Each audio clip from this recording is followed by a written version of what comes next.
Dans la souka, c'est très intéressant, puisque je vais faire comme vous, je vais assister au cours. On dit « Ufros alinu souka shelomecha », d'accord? Et que Hachem, il étende sur nous sa souka de paix. Qu'il y a un rapport entre la notion de souka et la notion de paix. Maintenant, a priori, on va parler de la paix dans le couple, mais on va voir qu'il y a des correspondances qui existent. Vous savez que le principal de la souka, c'est le skar, c'est le toit, d'accord? Et qu'en vérité, on dit pourquoi ça s'appelle souka? À cause du skar. C'est ce qu'il dit Rashi. Et que la mitzvah, en fait, c'est de s'asseoir dans l'ombre de la souka. Et qu'au moment où on est dans la souka, on doit avoir conscience qu'on est dans l'ombre de la souka. Quand c'est marqué, par exemple, une souka qui est à plus que 10 mètres, elle n'est pas cachère. Pourquoi? La Gemara dit parce que Delo Shalta Barena, c'est-à-dire que les yeux, ils ne montent pas jusque là-haut. Donc quelqu'un, il oublie qu'il est dans une souka. Et le principal, que tu sois conscient. Donc quand c'est marqué les Ma'anyadou do Otechem, chez Besukot au Shaftiet Ben Israël, afin que tu saches, qu'ils sachent, vos générations, que vous étiez assis dans la souka, il y a deux manières. Soit c'est qu'on va commémorer, on va raconter l'histoire à nos enfants, petits-enfants, jusqu'à la fin des temps, que nos ancêtres étaient assis dans des soukotes, ou alors non. C'est qu'afin qu'ils sachent, c'est qu'au moment où ils sont dans la souka, ils sachent qu'ils sont dans une souka. Vous me suivez ou... D'accord? Parce que le principe de la da'at, de savoir, c'est toujours une question. Est-ce que c'est une connaissance ou c'est une conscience? Par exemple, dans la prière, on dit « Dalif nemi ataomed » sache devant qui tu te tiens. D'accord? Donc, est-ce que c'est, si on te pose la question, tu dis « Qu'est-ce que tu fais là ?» Tu dis « je suis à la synagogue, pourquoi faire? Ah, pour prier. Ah oui, oh, tu as bien fait de me rappeler. » Ouais. Donc, ça veut dire que tu as une connaissance que Dieu existe et que Dieu intervient. Ou alors là, c'est un niveau de conscience, que tu es en conscience, que tu es devant Dieu, d'accord? Eh bien, le statut de marié, c'est pareil. Est-ce que le statut de marié, c'est une connaissance? Si on te pose la question, oui, effectivement, au Tournelle, en 85, d'ailleurs, vous étiez témoin, monsieur le rabbin. Ouais. Ou alors, non, c'est une conscience. Est-ce que tu es conscient que tu es marié? Vous me suivez ou non? Il y a des gens, c'est des accidents, quand ils ont une crise, quand ils sont à Taïwan, en face d'une blonde qui leur fait un clin d'œil, d'un seul coup, hop, il dit, mais je suis marié. Ouais, comme ça. Jusque-là, il a oublié. Ouais. Ou alors non, il est continuellement conscient qu'il est marié. Maintenant, cette conscience d'être marié, elle n'est pas très différente de la conscience que tu es parent. Quand quelqu'un il est parent, depuis que l'enfant il est conçu, c'est fini. Ça s'appelle la conscience parentale. Ça veut dire que tu as le souci. D'accord? Maintenant, l'enfant, il a 35 ans, il t'appelle à 1h du matin, tu as le ventre qui se serre. Tu te dis, attends, il est marié depuis 15 ans. Mais quand même, tu es un parent. Ouais. Maintenant, je ne parle pas des parents qui sont parents une fois par an. Ceux-là, ils ne sont pas vraiment concernés. Mais les gens qui sont vraiment parents, donc ils ont développé la conscience parentale, ouais. Donc ils ont leurs enfants dans la tête tout le temps, ouais. Et ben, la conscience maritale, c'est la même chose, la conscience professionnelle. Toi, tu as donné la parole au client. Après, bon, tu as un cas de force majeure, la douane à Taïwan, elle a bloqué la marchandise, les ingénieurs, et ils n'arrivent pas à finir à temps. Tu peux pas, tu vas voir le client, monsieur, j'ai une conscience, je me suis engagé, j'ai donné ma parole. Pourquoi? Ah, tu dis, ah ben, c'est pas de ma faute, c'est pas de ma faute. T'es pas un patron. Un patron, c'est... Le patron ne sert à rien, vous êtes au courant. Le patron, il sert à rien, parce que s'il a des ingénieurs compétents, il a des vendeurs compétents, il a des responsables du stock compétents, il ne sert à rien. Non, le patron, il sert que quand il y a un problème, il est là. Mais si quand il est là, il se cache derrière les employés, donc il est nul. Ouais, non, il assume, il dit pas, ouais, c'est pas grave, mais tu sais quoi, moi je vais à la Taïwan, je vais en prendre 50 000 euros, je vais débloquer la douane, moi, tu vas voir. Ouais, c'est ça le patron. Ouais, il va s'asseoir avec les employés, il dit, bon, c'est quoi le problème? Une augmentation? Allez, on va trouver une solution. C'est ça le patron, il trouve des solutions. Donc la logique, c'est quoi? C'est que la conscience professionnelle, la conscience parentale, la conscience maritale, elle s'arrête jamais, c'est jour et nuit. Oui. Maintenant, la conscience de Dieu, ce qu'on appelle la crainte de Dieu, ouais, l'Eirat Shamaim, c'est une conscience qui est perpétuelle. C'est-à-dire jour et nuit, je sais que Dieu existe et je sais que Dieu intervient. Maintenant, il y a des gens qui ont une conscience du judaïsme ponctuelle, opportuniste, ambiance, manifestation, sionisme, falafel. Non, la conscience de Dieu, c'est continuellement. Oui, c'est sans arrêt. D'accord? Et en vérité, tous les autres types de conscience qu'on développe, c'est justement pour s'entraîner pour la conscience de Dieu. C'est-à-dire que de la même manière que toi, tu es marié Vous êtes marié, d'accord? Quand vous êtes marié, vous savez que vous êtes marié pour le meilleur et pour sa mère, qui est souvent le pire. Les Ashkenazim, ils disent il y a le pire et le mire. Le mire, c'est le pire. C'est elle le pire. C'est le mire. Ouais. En fait, c'est elle qui joue le rôle du pire dans le couple. Puisque lui, c'est le mire. Parce que lui, il est faible et elle est forte. Donc la logique, c'est quoi? C'est qu'on est marié pour le meilleur et pour le pire. Ça veut dire qu'il y a des bons moments, il y a des moins bons moments. Des fois, elle est jeune, elle est fraîche, elle est nada, et maintenant, elle est un peu affalée, un peu fatiguée. Elle a pris 42 kilos. Mais qui c'est qui l'a mis enceinte aussi? Ouais. Donc cette logique-là, c'est est-ce que tu es marié avec cette femme de toutes les étapes? Tu es marié avec ce marié de toutes les étapes ou non? Ah, il a changé, il a grossi, il a truqué, il n'a plus le même caractère, il ronfle, les trucs, il fait du bruit en mangeant. Je sais, vous vous dites, il a parlé à mon mari. D'accord, non. Mais l'idée, c'est ça. L'idée, c'est d'accepter que, en fait, on a un engagement envers quelqu'un qui est complet. Maintenant, le complet dans la Torah s'appelle Tov. À chaque fois que tu vois quelque chose de complet dans la Torah, c'est Tov. Par exemple, quand Hachem il a terminé la création du monde, il a dit Ve'ine Tov Me'od. Ouais. Et le Midrash, il dit pourquoi ce jour-là il s'appelle Tov Me'od, le dernier jour? Parce que ce jour-là, il a créé le Yetzer Hara, le mauvais penchant. Les Chachamim, il dit je comprends pas, le Yetzer Hara, il peut être Tov? Il dit oui, parce que Tov, ça veut dire complet. Donc, tant qu'il n'y avait pas le Yetzer Hara, c'est comme si le monde, c'était une voiture, et le Yetzer Hara, c'est le moteur. S'il n'y a pas de moteur, la voiture n'avance pas. Maintenant, avec une voiture, tu peux aller en vacances, ou tu peux rentrer dans un mur. Avec le Yetzer Hara, tu peux aller au Gan Eden ou au Gainam, c'est comme tu veux. Ouais. Donc, le monde n'était pas complet sans le Yetzer Hara. D'accord? De la même manière, on se marie. Un homme et une femme, a priori, ça n'a rien à voir. Oui. Donc, comment ils vont être Tov? Ça veut dire parce qu'ils sont complets, parce qu'ils se complètent. Maintenant, le problème, c'est que pour se compléter, il faut être aussi complet. Donc, on a deux problèmes. C'est que l'homme et la femme, séparément, doivent être complets. Et à part ça, ensemble, ils doivent se compléter. C'est ça la difficulté. Ouais. Parce que shalom, en hébreu, ça vient du mot shalem. Et shalem, c'est complet. Le contraire de complet, c'est incomplet. Comment on dit incomplet en hébreu? Chasser. Et c'est quoi le deuxième prénom du Yetzer Hara? Chasser. Voilà. Donc le Yetzer Hara, c'est les manques. Maintenant, les manques, si tu les utilises, ils sont moteurs. Si tu les subis, ils sont freins. C'est-à-dire, si tu veux connaître tes problèmes, si tu veux connaître ta vie, si tu veux connaître tes épreuves, si tu veux connaître ton futur, il suffit que tu connaisses tes manques. Toi, tu as un manque de confiance en toi, tu dis, j'arrive pas de tomber sur des gens qui abusent de ma gentillesse, mais tu n'as pas confiance en toi. Ouais. L'autre, il est parano. Ouais. Alors après, personne ne m'aime. L'autre, il n'arrête pas de mentir. Personne ne me fait confiance. L'autre, il ne rembourse jamais l'argent. Personne ne veut me prêter. Mais si tu connais tes manques, tu connais le pendant de tes manques, c'est logique. Tu bois pas, t'as soif. C'est logique, tu manges salé, il te faut de l'eau. D'accord? Donc ça veut dire celui qui connaît la cause, il connaît la conséquence. Maintenant, d'être capable de voir ensemble tes manques et de quoi combler des manques, ouais, ça s'appelle Tov. Ça va toujours?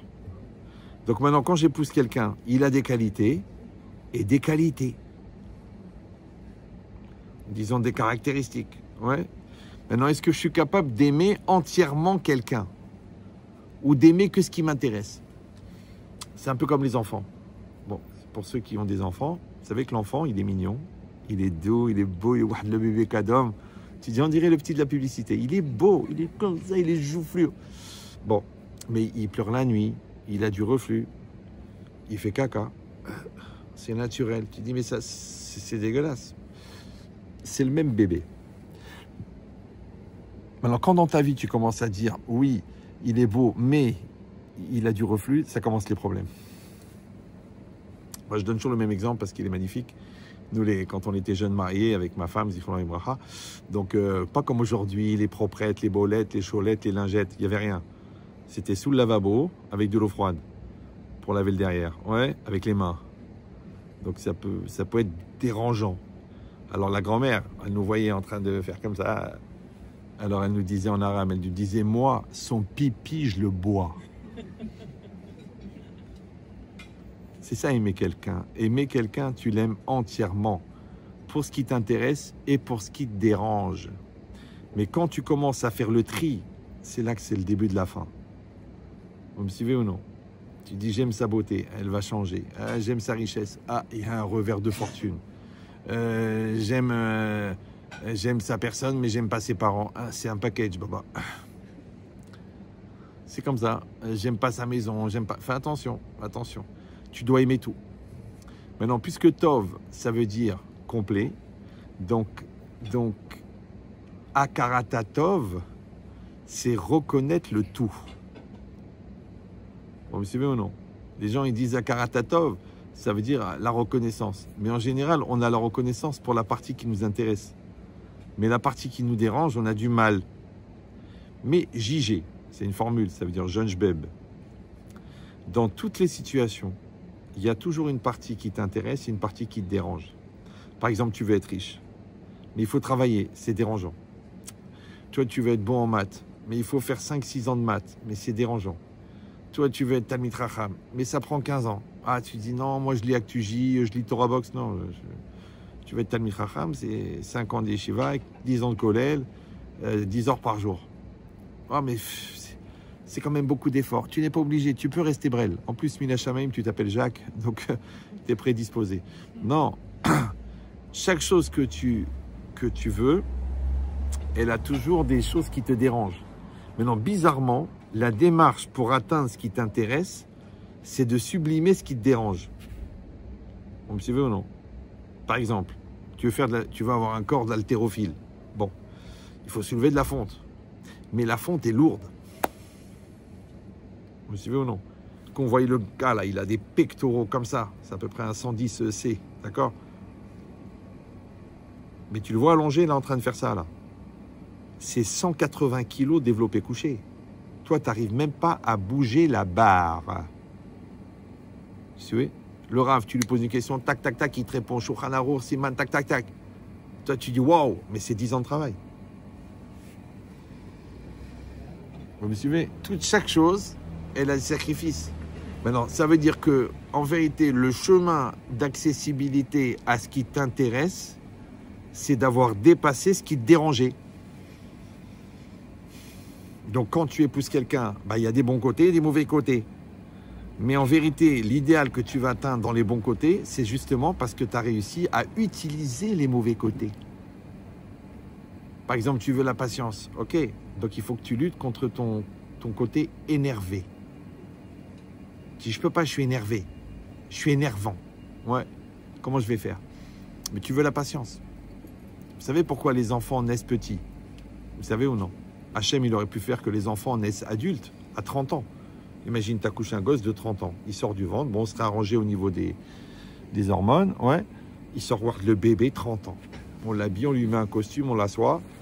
Et on se met en face de lui. Bonjour, moi, c'est Chaim. Voilà. Là, c'est Myriam.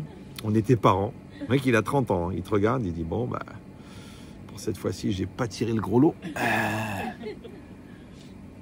Pourquoi les enfants naissent petits? C'est pour laisser aux parents le temps de grandir. Maintenant, on peut continuer à faire l'echmar. C'est-à-dire comme on faisait célibataire, c'est la faute de mes parents, c'est la faute de l'école, c'est la faute du Rav, c'est à cause de la communion, c'est à cause de... Ou alors on peut dire non, j'ai un travail à faire. Après dans le couple, c'est pareil, c'est à cause de lui, c'est à cause de sa famille, c'est les Tunisiens, les Marocains. Ou alors on peut grandir. Ouais. Maintenant, si on a grandi en tant que célibataire et en tant que couple, on va être des adultes en face d'un enfant.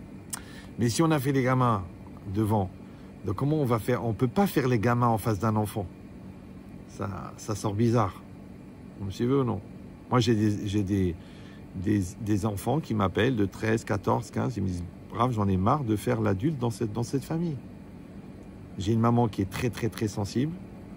Et un papa qui est très, très, très pique. Ouais. Donc, elle rentre, elle est fragile. Lui, il lui envoie des missiles. D'accord? Elle pète un câble et elle insulte sa mère. Lui, il dit, tu touches pas à ma mère, il se la renvoie. Et lui, il est en train de les calmer. Maman, attention, papa, il va rentrer bientôt. Tu sais qu'il dit des bêtises.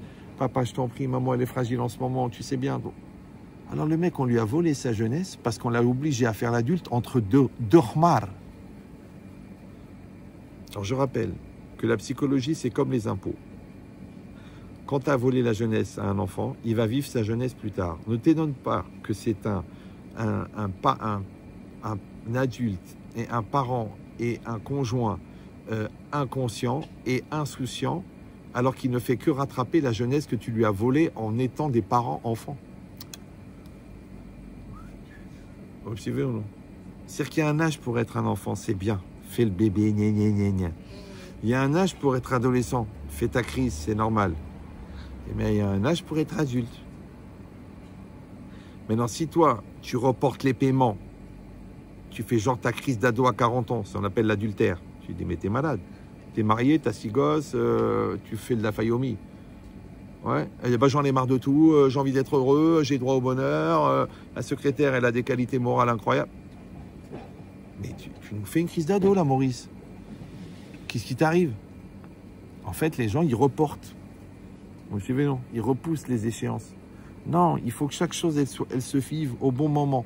Tu fais ta crise d'ado, t'as 15, 16, 17, 18, tu fais ta crise d'ado. Si t'as la yeshiva, tu dis, ouais, je veux des pantalons serrés, je veux faire de la avoda parce que tu t'habilles en Zara. Il n'y a pas de problème. Toi, tu vis dans une cité avec Mouloud, des balades, des babas. Et d'un seul coup, tu as grandi dans une école goy, tu as mangé ta rêve depuis que tu es né. Et puis d'un seul coup, tu veux devenir Lubavitch, tu fais ta crise d'ado.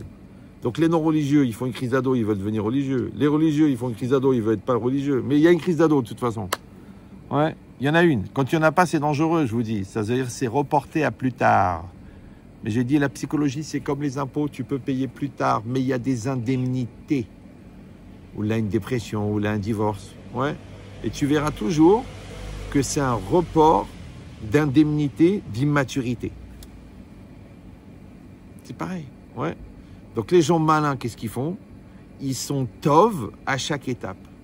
Tu vas être tov l'enfant, vas-y, t'es un enfant, insouciant, tête en l'air, c'est normal, t'es un enfant. T'es tov ado, tu fais ta crise et tu fais des ambitions et tu fais de... Ouais. Et t'es tov fiancé, et t'es tov marié, et t'es tov parent, toute la vie, il faut être tov. Tov, ça veut dire complet. D'accord? Maintenant, encore une fois, vous allez dire, oui, mais j'ai des bonnes raisons de penser que c'est pas évident. Mais évidemment que c'est pas évident, puisqu'il y a toujours des bons côtés et des mauvais côtés, et des avantages et des inconvénients, et des côtés positifs et des côtés négatifs. Mais c'est normal, encore une fois, puisque le chemin d'accessibilité au positif, c'est le négatif. Vous avez compris ou non? Bonjour. Tu veux monter la montagne. C'est dur, ça fait mal aux mains, ça fait mal aux bras, ça fait mal aux muscles, mais tu veux arriver en haut de la montagne. Tu veux faire une fortune dans l'immobilier. C'est 30 ans. Moi, je donne des cours à un monsieur, le pauvre. Il est décédé. Et il me disait, je comprends pas, les mecs, ils m'appellent toutes les 5 minutes parce qu'ils ont des idées de folie pour faire 1 million d'euros en 10 minutes. Ça n'existe pas. Il m'a dit, moi, je suis dans l'immobilier, ça prend 30 ans. Tu te lèves le matin, 6 h du matin jusqu'à 11 h du soir. C'est tous les jours. C'est comme ça.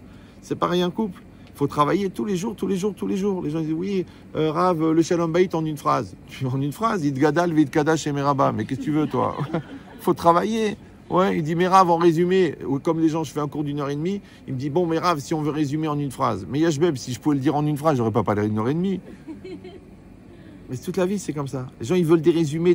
Mais résumés pourquoi? Parce que le reste, de toute façon, tu es sur le canapé en train de prendre de la cellulite. Donc, si je te dis qu'un Shalom Bayit, ça prend 10 ans, ça prend 10 ans. À plein temps. Regardez, rien qu'une base du Shalom Bayit, c'est la confiance. D'accord? C'est quoi la confiance? Mais je dis, la confiance, que Hazé Shalom, c'est le doute. Quand il me dit qu'il est en rendez-vous à Paris, il n'est pas au Luxembourg avec sa secrétaire. Non, on ne parle pas des animaux. Ouais. La confiance, écoutez bien, c'est un peu violent. Vous êtes solide psychologiquement, vous êtes fragile.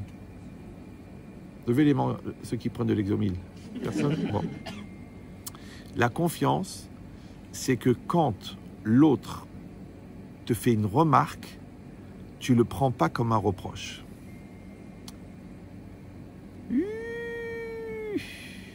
Alors là, vous pouvez aller vérifier sur yahasra.com,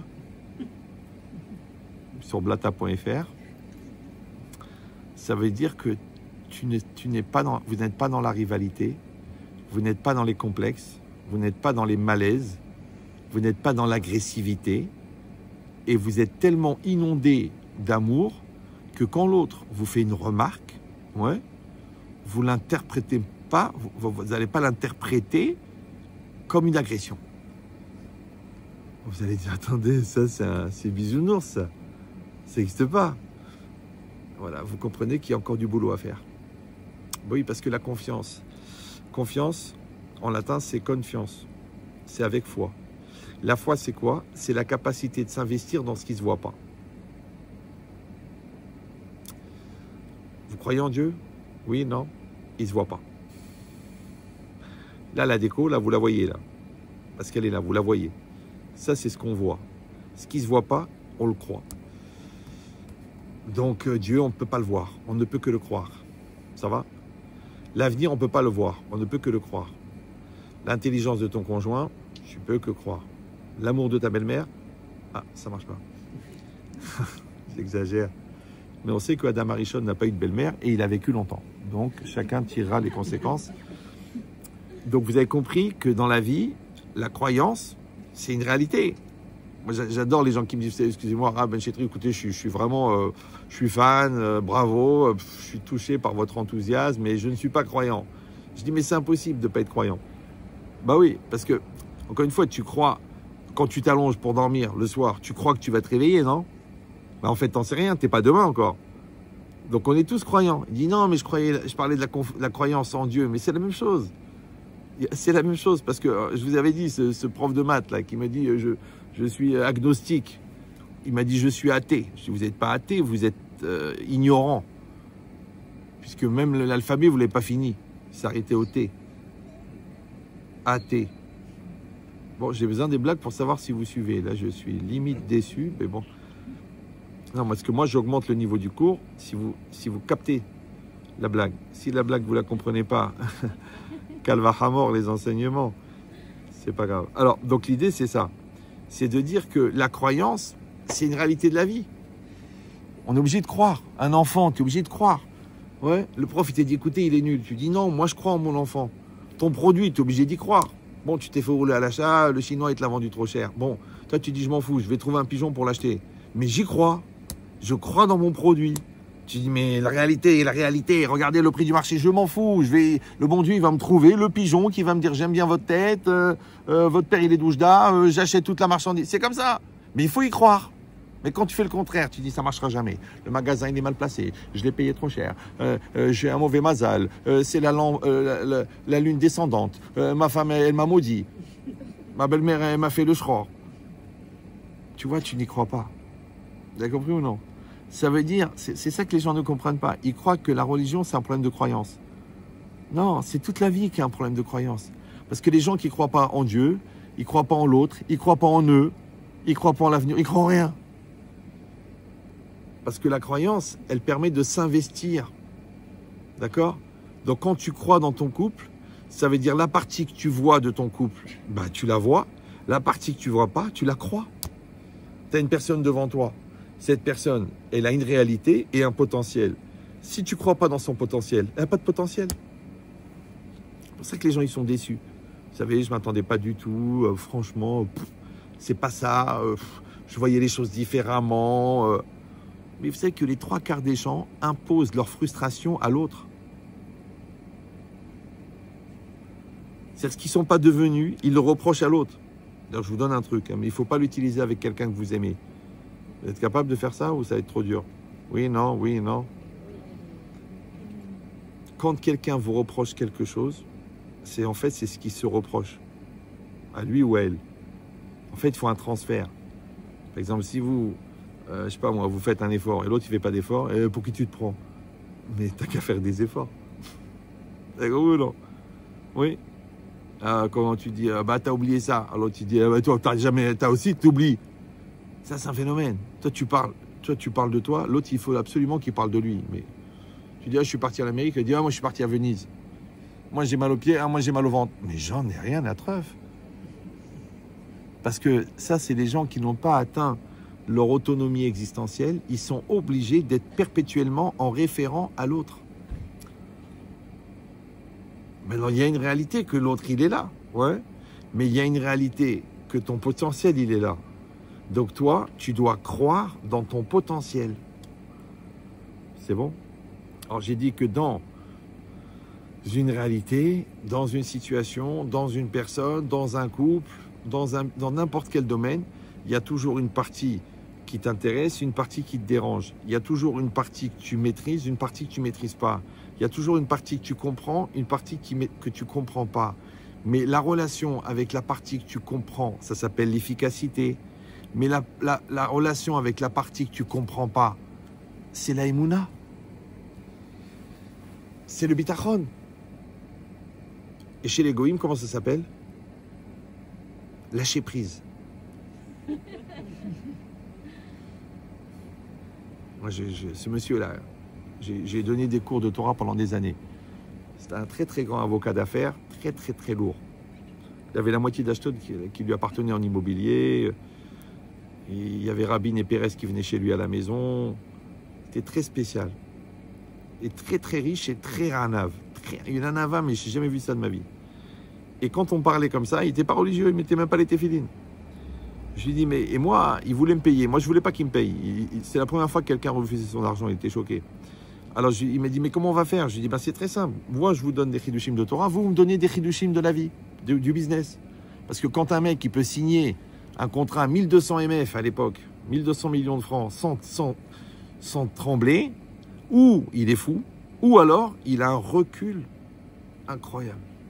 Et moi, je voulais connaître le secret de son recul. Et un jour, il m'a expliqué. Il m'a dit, moi, je suis avocat. Je vais démonter, pendant un mois, je vais démonter tout le montage financier. Et alors, il me dit, bah ça, j'ai fait ce que j'ai à faire. Maintenant, je sais qu'il y a toujours une partie inconnue. Sur la partie inconnue, je lâche prise. Et nous, sur la partie inconnue, on se met entre les mains de Dieu. Vous avez compris ou non? Il y a des gens, non. Même sur la partie inconnue, ils ne veulent pas lâcher prise. C'est moi le patron, je maîtrise, je gère. Eh bien aujourd'hui, tu gères et demain, tu digères. Tu te prends pour le bon Dieu. Il n'y en a qu'un. Il y en a qui ont essayé, ils ont eu des problèmes. Il paraît que quand on lui annonçait que ce n'était pas lui Dieu, il paraît que ça l'a cloué. Même eux, ils ont fait une croix dessus. D'accord? Donc l'idée, c'est quoi? C'est qu'il faut accepter. Ça, je peux le faire, ça, je ne peux pas le faire. Comme ma femme Zichron Ibraha, quand je lui disais, t'as vu le petit, il a fait ça, il a fait ça. Elle me disait, écoute-moi bien, rien. S'il veut faire des avérotes, il fera des avérotes. S'il veut mal tourner, il va mal tourner. S'il veut trouver, de la drogue à Pognovitch, il va la trouver. Ouais. S'il veut rencontrer une Goya à Jérusalem, il va la trouver. Toi, maintenant, tu dois l'aider, tu dois l'aimer, tu dois l'encourager, tu dois lui donner des forces. Et après, comme disait Confucius, Kol wahdo mazalou. Ah, je vois que vous parlez le mandarin. Ouais. Maintenant, nous, on ne veut pas ça. Nous, on veut maîtriser. Ouais. Mais je vous rappelle, pour ceux qui ont à peu près mon âge, que quand nous, on faisait des bêtises et qu'on croyait que nos parents n'étaient pas au courant, ils étaient au courant. La différence entre nous et eux, c'est que nous, quand on connaît une bêtise de nos enfants, on ne peut pas se retenir. Il faut qu'on leur dise. Et eux, ils se taisaient. Voilà, voilà. Ça va? Maintenant, tu vas me dire, mais comment ils étaient au courant? Ben, soit parce qu'ils ont fait les mêmes bêtises à leur âge, donc ils se doutent, ils connaissent un peu l'Yetzerara, ouais. Soit parce que Hachem, il informe les gens qui aiment, Hachem les informe. Ils vont tomber sur un copain qui dit, ah tiens, j'ai vu ta fille au marché avec Mouloud. Waouh! Ouais. J'ai vu ton fils qui dealait à Maïmo. Waouh! Ouais. Ça veut dire que Arbish lichim lamakom. Quand toi tu as le souci, le bon Dieu il va t'envoyer ce qu'il faut. Ouais. Si vraiment tu aimes les enfants, si tu les aimes pas, il n'y a pas de problème, tu n'as pas de raison d'être informé. Déjà que tu n'es même pas au courant de l'emploi du temps de ta femme, tu devrais quand même te poser des questions parce qu'avec une chance pareille. Bon. Donc l'idée c'est quoi? Ouf, ouais, comme dit le cornu. Donc l'idée c'est ça, ouais, c'est que on a une réalité et cette réalité, on est condamné à y croire, ouais. Maintenant, quand j'épouse quelqu'un, elle a un présent, elle a un futur, elle a des parties qui m'intéressent, elle a des parties qui me dérangent, elle a des capacités que je peux mettre en relief, elle a des potentialités que je peux étouffer. J'ai toujours le choix, ouais.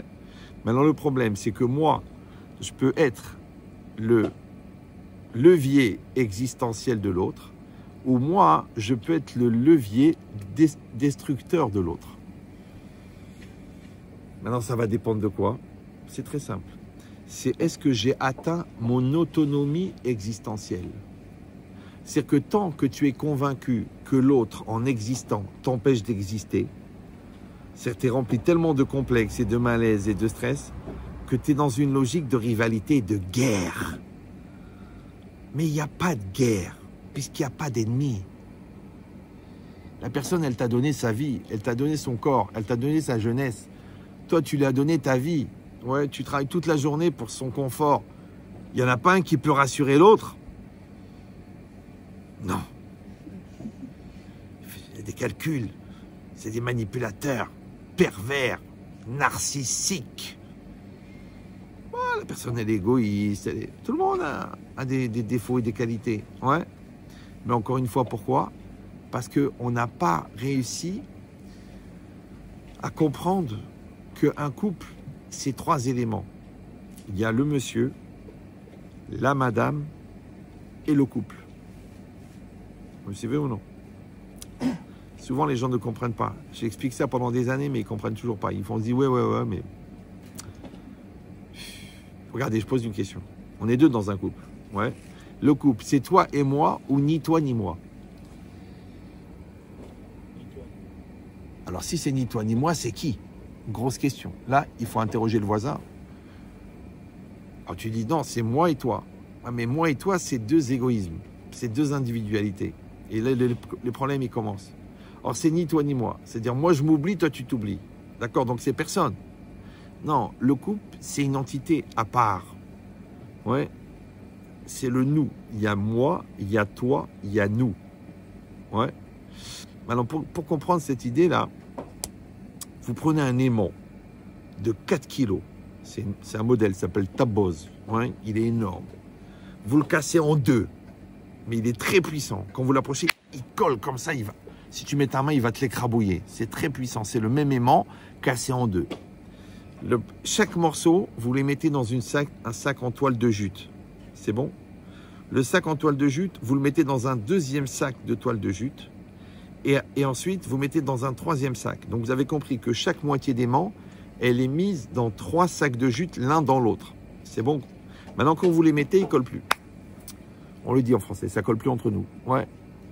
Pourquoi? Parce qu'il y a 3 sacs de jute. C'est quoi les 3 sacs? Premier sac, le corps. 2e sac, l'égoïsme. 3e sac, l'orgueil. Maintenant, qu'est-ce qu'on va faire? On va prendre les sacs, on va les frotter, on va user le premier, on va user le 2e, on va user le 3e. Maintenant qu'on a usé, ça y est, ça colle. Bon, je sais ce que vous allez dire, mais à ce moment-là, il valait mieux ne pas mettre dans un sac, ça aurait été plus vite. Impossible. Impossible. Pourquoi? Parce qu'on a besoin de ce travail d'usure, de ce qui nous sépare pour se rejoindre. Parce que qu'est-ce qu'il a fait Hachem? C'est du vice. Le Rabbi Yaakov Hamdin, il dit au moment où les parents conçoivent l'enfant, Hachem, il prend la Neshama, il la coupe en 2. La moitié, il la met dans un corps d'homme, la moitié dans un corps de femme, qui ne sont pas dans la même famille. Vous savez qu'il est interdit, d'après la Torah, d'épouser sa sœur, sa mère, sa grand-mère. C'est interdit. Vous êtes au courant? Non, je vous dis, c'est écrit clairement dans la Torah, il est interdit d'avoir des rapports sexuels avec sa mère, avec sa sœur, avec sa grand-mère. Oh, toi, tu dis, franchement, la Torah n'avait pas vraiment besoin de préciser. D'accord? On n'est pas à Gaza. Enfin, je veux dire, on n'est pas des fous. Oui. Que je vais aller chercher ma mère, Chazvé Shalom, le Halinus. J'arrive même pas à imaginer l'intimité de mes parents. Alors, tu crois que je vais être attiré? Il dit, bien sûr. Il dit le commentaire, il dit, mais bien sûr, on ne parle pas Chazvé Shalom que quelqu'un y pense avoir des relations avec sa mère. Mais, il cherche quelqu'un comme sa mère, avec les qualités de sa sœur, avec la cuisine de sa grand-mère. Il cherche. Parce que pourquoi? Parce que ça représente le passé. Ça s'appelle la sécurité, le monde connu. Alors que là-bas, c'est l'inconnu. Tu démarres dans un monde inconnu. Elle vient d'une autre famille. Elle n'a pas les mêmes approches. Elle n'a pas les mêmes habitudes. Elle n'a pas la même éducation. Elle n'a pas la même culture. Elle n'a pas le même niveau de religion. Elle n'a pas la même perception. Ça veut dire on est en terre inconnue. Ah, il dit, comme la nature de l'homme, c'est de chercher la facilité, parce que tout le monde préfère le canapé plutôt que l'escalade. Ouais. Donc, il va aller chercher vers la facilité. Ouais.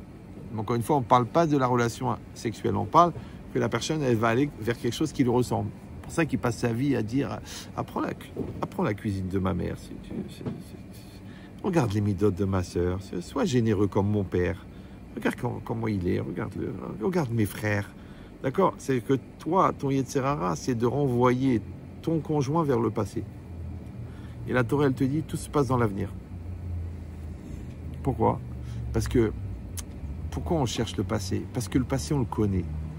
Pourquoi on a peur du futur? Parce qu'on ne le connaît pas. Maintenant, le passé, il contient le confort. Et dans confort, il y a fort. Alors que l'avenir, il demande des efforts. Et dans effort, il y a fort. Maintenant, tu dois choisir le fort de effort ou le fort de confort. Vous enlevez fort, vous voyez ce qui reste. C'est ça le problème. Ouais. Donc quand la Torah, elle te dit, c'est vrai que vous êtes différents, mais l'effort d'adaptation que vous allez faire l'un pour l'autre, c'est ça qui va vous relier. Comme toi, tu es différent de cette altère-là. Cette altère, tu la vois, elle est là, 100 kilos, mais tu dis, c'est quoi? C'est un meurtre, c'est un homicide. Ok, alors qu'est-ce que tu fais? Tu fais 20 kilos, tu fais 25 kilos, tu fais 30 kilos, et maintenant tu fais 100 kilos. Hop. Tu dis, alors où il est l'ennemi? Ouais, je me suis adapté. Toute la vie, c'est comme ça. Ouais. Donc en fait, ce qui nous rapproche, c'est l'effort de sublimer ce qui nous sépare. Vous me suivez ou non? Donc on n'est pas pareil. On n'est pas pareil. Ouais. Les gens, ils me disent, Raman Chetri, j'ai des différends avec ma femme. Je dis, mais c'est normal puisque vous êtes différents. Maintenant, moi, les gens, ils croient que je fais des jeux de mots. Alors, je rappelle, pour ceux qui ne me connaissent pas, qu'à 9 ans et demi, j'ai arrêté de blaguer. J'ai beaucoup d'humour, mais moi, je rigole jamais. Vous rigolez. Alors, pourquoi moi, je mets de l'humour dans les cours? Parce que si je mets pas d'humour, vous allez faire une dépression. Parce que j'augmente le niveau d'exigence, ouais, mais je vous dis rien de sympathique. Vous allez vous tirer une balle. Il est fou, ce mec-là. Il est fou. Ouais. D'ailleurs, au début, quand j'ai commencé les cours, il y a 35 ans, j'étais tellement dans l'esprit de la yeshiva et tellement dans l'esprit de Dédé. Les gens, ils faisaient des crises d'épilepsie. Vous vous rappelez pas au cours du mardi? Il y a des gens qui faisaient des crises d'épilepsie en plein cours. Et moi, je comprenais pas parce que je mettais la barre tellement haute, j'allais tellement loin dans la remise en cause. Les gens, ils pétaient des câbles. Alors j'étais un peu plus humain, parce qu'avant j'étais une machine, ouais. Donc j'ai mis plus de lubrifiant, plus d'excipients et moins de médicaments. Parce que sinon les gens ils craquent, ouais. Mais la logique c'est quoi? C'est que toute la vie, on va rencontrer des gens qui vont nous aider à grandir. Maintenant, si on a envie de grandir, si on a envie d'évoluer, si on a envie de danser, ça va être super. Mais si on n'a pas envie de danser, ça va être laxatif. C'est quand tu n'as pas envie de travailler, il n'y a pas plus ennuyeux que le travail. Quand tu n'as pas envie de te remettre en cause, il n'y a pas plus ennuyeux que la remise en cause. Ouais. C'est ça le problème. Maintenant, après, ça s'appelle la coordination. Moi, je leur dis aux gens, parlez en même temps, engueulez-vous en même temps, prenez-vous la tête en même temps, discutez en même temps et réglez votre problème en même temps. C'est bien. Ça s'appelle en français la coordination. Mais les gens, qu'est-ce qu'ils font? Ils ne sont pas coordonnés. Donc quand il y en a un qui fait des efforts, l'autre il fait le gamin. Après, au bout d'un moment, l'autre elle craque. Le mec il dit, excuse-moi chérie, je voudrais qu'on parle. L'autre elle dit, c'est trop facile. Tu vas payer. Parce que je rappelle que quand on fait un emprunt, et qu'on veut rembourser, d'abord on rembourse les intérêts et après le capital. Donc d'abord tu payes pour les années d'immaturité que tu m'as fait souffrir. Après, si tu veux, on parlera du vrai problème. Donc c'est pour ça que quand je reçois les gens, ils me racontent leur vie. Alors moi j'écoute. Après je leur dis, je peux vous résumer en une phrase? Ils me disent oui. Je dis, c'est une série de rendez-vous manqués. Vous savez, c'est un truc débile. Hein. Vous avez déjà pris l'ascenseur? Non? Jamais? Oui. Alors, dans un immeuble, vous savez, il y a l'ascenseur. Entre chaque étage, c'est un palier. Entre deux paliers, ouais, si l'ascenseur il s'arrête entre deux paliers et que vous ouvrez la porte, qu'est-ce qu'il y a devant vous? Du béton. Ah, oui, oui, oui. C'est important que l'ascenseur, il s'arrête à l'étage. Maintenant, imagine, l'immeuble, c'est le mari, l'ascenseur, c'est la femme. Il faut que les deux, ils s'arrêtent sur le palier. Maintenant, s'il y en a un qui s'arrête entre deux étages, qu'est-ce qu'il a devant lui? Laisse béton. Non, mais je veux parler, je veux qu'on évolue. Non, je suis fatigué, tu me saoules. Jamais j'oublierai ce que tu m'as fait. Mais ça fait 28 ans, mon amour. Ouais, mais t'as vu ta mère, comment elle m'a accueilli? Elle m'a même pas regardé. C'est quoi cette gava? Je dis, mais je t'ai dit, chérie, ma mère, elle a un strabisme. Ça fait 28 ans que je t'explique. Quand elle te regarde comme ça veut dire qu'elle te regarde dans les yeux. Ouais, mais vous avez toujours des réponses. Toujours vous défendez entre vous. Je te dis, elle a un strabisme. Il est déjà diagnostiqué depuis 32 ans. Ouais. Quoi, ça fait 32 ans qu'elle fait semblant, rien que pour m'en... Tu te rends compte la force? En bataille, c'est pas shoot. Quand l'ascenseur il s'arrête à l'étage, c'est une bracha. Quand tu parles et que l'autre il t'écoute, c'est une bracha. Quand tu souris et que l'autre te sourit, c'est une bracha. Quand tu expliques et l'autre te comprend, c'est une bracha. Les goïms, ils appellent ça être sur la même longueur d'onde. Ouais, en français, ça s'appelle la communication. Je rappelle, pour ceux qui ne parlent pas français, je ne sais pas depuis combien de temps vous êtes ici, ouais, mais communication, c'est communiquer. Communiquer, c'est commun. Commun, c'est comme un. Ça s'appelle comme-union. La comme-union. C'est-à-dire que le but de la communication, c'est pas de faire du bruit avec sa bouche. C'est pas que tu répètes jusqu'à ce que l'autre il se dégoûte. Ça, c'est LFI, ça n'a rien à voir. Ouais. Non, c'est que tu parles, ouais, et l'autre, il entend. Après, l'autre, il parle, et toi, t'entends. Hachem, il a créé la bouche et l'oreille. C'est un miracle. Oui. Moi, quand j'étais très, très jeune, j'étais en pleine crise de philo, j'avais renoncé à la communication. Parce que je dis, quand tu dis 10 unités d'information, l'autre, il a 9 filtres. Il n'aime pas ta gueule, il n'aime pas ton style, il n'a pas les nerfs, c'est pas le moment, tu le saoules, pour qui tu te prends, il est bourré de complexes. Donc quand tu fais passer 10 informations, il y en a une qui passe, les 9 autres ont été filtrées. Tu m'étonnes qu'on ne se comprend pas. Vous vous rendez compte, c'est comme si ton téléphone est... Bonjour. 14h. Mais quoi 14h quoi 19 millions d'euros. Quoi mais quoi Alors vous, ça a l'air d'un sketch, mais les gens, ils parlent comme ça. Il m'a dit Ramen Chetrit, on ne se comprend pas. On n'est pas sur la même planète. Je ne sais pas ce qu'elle veut. Je ne sais pas pourquoi elle pleure. Je ne sais pas ce qu'il veut mon mari. J'en sais rien. Moi, les enfants, ils viennent me voir. Ils me disent, écoute, mon père, il arrive, il me gueule.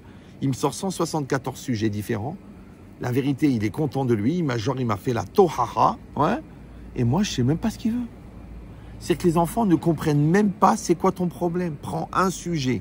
Mon fils, je veux qu'on parle sur le sheker. Je veux plus de mensonges, d'accord? Tu as quelque chose à me dire, ça me dérange pas, c'est pas grave. Je suis ton père, je suis prêt à assumer, mais ne me mens plus. Et ça, on va travailler 3 semaines. Toi, tu dis rien pendant 4 mois et tu lui sors voir de la batterie mitraillette. Le mensonge, la bêtise, la lourdeur, la flemme, l'angoisse, tu frappes ta soeur, tu emmerdes ta mère. Le gosse, il comprend même pas ce que tu veux. Il dit, ok papa, ok, il sait pas. Il a compris. Ouais, ben c'est pareil avec l'autre. Ouais. La logique, c'est que on avance centimètre par centimètre. Je ne sais pas si vous avez fait de la marche à pied. C'est un pas devant l'autre. Un pas devant l'autre. Ouais, on monte, c'est un geste par geste. Vous savez, il y avait un spécialiste de l'escalade, il avait expliqué un truc extraordinaire. Il a dit, quand tu montes une falaise, ouais, et que tu as les 4 mains, il fallait 2 mains et les 2 pieds sur la falaise, et que là, tu as un pied sur un petit morceau de rocher, et là, tu as un pied sur une truc, et là, tu tiens une faille, et là, tu tiens un rocher. Ouais. Il y a 2 règles dans l'escalade très importantes. C'est que jamais tu fais 2 gestes en même temps. Tu vas tomber. Maintenant, il y a quand même 450 mètres de dénivelé. Ouais. Deuxièmement, c'est qu'à chaque fois que tu fais un geste, tu assures que le geste, il est solide. La prise, elle est bonne. Ouais. Donc, tu mets ton pied là. Avant de faire autre chose, tu vérifies. C'est solide. Après, tu mets ta main là, c'est solide. Et ben, c'est exactement dans tout. Tu dis quelque chose à quelqu'un. Ouais. Tu vérifies que l'autre, il a compris. Tu assures la prise. Quand l'autre te dit quelque chose, d'abord, tu vérifies que toi, tu as compris. Tu as compris ou non? C'est comme les tours de contrôle. Ouais, la tour de contrôle. Charlie Tango 584-23, on approche de Dubaï. Oui. Je vous reçois ce truc de contrôle de Tel Aviv. Oui. Alors, on demande autorisation d'atterrir sur la piste 33. Je vous confirme. 33 sur la piste 33, je vous confirme. 5 sur 5. Dis-moi, ça va, on n'est pas des débiles. Tu me l'as dit, je l'ai entendu, on n'est pas des fous. Oui, mais attends, si le mec 33, il a compris 23, 622 morts. 2 à 3,80 qui se prennent sur la gueule. Donc ça veut dire quoi? La tour de contrôle, ouais, c'est que moi j'ai une tour de contrôle et toi tu as une tour de contrôle et on vérifie que la communication elle passe 5 sur 5. Si je vous dis que 70% des couples ne se comprennent pas, ils se comprennent pas, bichlal. Ça c'est la bonne volonté, je parle pas des lourds, je parle pas des hypocrites, je parle pas des manipulateurs, je parle des gens normaux, ils se comprennent pas. Ils se prennent la tête, ils s'engueulent, ça dure 3 semaines, au bout de 3 semaines, le mec il vient, il dit ben voilà, ben, tu vois, c'est ça que je voulais te dire. La femme elle dit ben, fallait le dire, mais je l'ai dit. Mais c'est parti tout de suite en vrille, et tu l'as mal pris, et truqué, et t'as mélangé ton truc, et t'étais mal, t'étais fatigué, j'ai parlé de ta mère, j'ai parlé de ton truc, t'as cru que je l'insultais. Il faut savoir que le couple à 3, c'est un couple à 3, vous êtes au courant. Il y a l'homme, la femme et Hachem. Ou alors il y a l'homme, la femme et le Satan. Le Satan est le spécialiste mondial de l'embrouille. Embrouille dans la compréhension, malentendu, quiproquo. Embrouille dans les sentiments. Je sens pas tes sentiments. Tu m'aimes pas assez, tu m'aimes trop. Je vois comment tu regardes ta mère, tu me regardes jamais comme ça. Quand tu parles de ton ex, tu as les yeux qui brillent. Quand tu me parles à moi, tu as les yeux qui pleurent. Mais c'est les oignons, chérie. Oui, oui, c'est facile. Donc, à Botaï, c'est pas shoot. Que, puisque la mitzvah, c'est de faire 1, donc le Yetzara, c'est de faire 2. Maintenant, c'est quoi un religieux? Un religieux, c'est pas forcément le mec qui a des téphilines gros comme un immeuble. Non, c'est quelqu'un qui tient compte de Dieu dans tout ce qu'il fait et qui tient compte du Yetzara dans tout ce qu'il fait. Comme les gens, ils me font des plans, ils me disent on va faire ça, on va faire ça. Je dis ok, où il est le Yetzara? Chazvi Shalom. Je dis mais tu crois qu'il est mort? On n'a pas retrouvé son corps à l'entrée de Herzliya. Il pète la forme. Vous avez compris? Premièrement. Deuxièmement, le Yetzirara, c'est un méhaner, c'est un éducateur. Lui, il voit à long terme, oui. Il prépare les choses de loin. Tu te rends compte qu'il a été retrouvé, l'ex de ton mari, qu'il a connu à Maïmo, ouais, je sais pas ce que j'ai ce soir avec Maïmo, ouais, qui s'est marié avec un Américain, qui a vécu 15 ans à New York. Elle a été mutée par sa boîte américaine. Maintenant, elle travaille à Herzliya. Et dans le même département, dans le même étage, dans le même bureau que ton mari, et elle arrive là. Tu te rends compte le Satan, comment il prépare? C'est fort. Alors, on ne peut pas dire son nom parce que c'est la Shonara, mais son prénom, elle s'appelle Mzroba, d'accord? Donc, tu dis, mais elle est là devant toi toute la journée. En plus, elle a un vrai problème de snioul, ça veut dire des fois elle oublie le haut, des fois elle oublie le bas. Elle est très expansive, très ouverte d'esprit et d'ailleurs. Tu dis à ton mari, mais attends, tu ne peux pas travailler avec elle. Vous avez une histoire commune, il s'est passé des choses, vous avez souvent mis les choses à plat. Non mais attends, tu as un esprit mal tourné, ça va, c'est du passé, tout ça. Pourquoi tu as peur? Vous avez compris ou non? Pourquoi l'Yetzirah, il a envoyé elle? Il fait son travail. Oui, alors, je vous donne le secret. Quand il y a un manque dans le couple, le Yetzirah, il met l'épreuve en dehors du couple. Quand le couple, il est complet, il n'y a pas besoin d'épreuve puisqu'il est complet. Vous avez déjà été à la pêche? La pêche, c'est un phénomène. Hein. Tu prends une canne à pêche, tu prends un fil, tu prends un plomb, tu prends un bouchon. Tu mets un ver de terre, parce que le poisson, il adore le ver de terre. Tu accroches le ver de terre, tu le mets dans l'eau. Le poisson, moi j'ai pêché quand j'étais jeune. Pas des avérotes, mais des poissons. Ouais. Et c'était très bizarre parce qu'on pêchait en Saône-et-Loire. En plein été, l'eau elle est transparente, tu vois le poisson, les nerfs, il vient. Il y a le verre comme ça, il fait comme ça, il fait. Il est intelligent le poisson. S'il est gros comme ça, c'est qu'il a survécu à beaucoup de pêcheurs. Ouais. Et le verre, il se pose la question. Il dit, si le ver, le poisson, si le ver, il était vivant, donc il serait rempli d'oxygène, il flotterait. Si le ver, il était mort, il aurait coulé au fond. Pourquoi il est au milieu? Qu'est-ce qu'il faut au milieu? D'accord? Maintenant, si vous croyez en Dieu, non? Voilà. La croyance, c'est pas simplement de manger cachère, de se couvrir le cheveu, de pas aller à la plage mixte, ce qui est déjà réglé pour vous toutes, j'ai bien compris.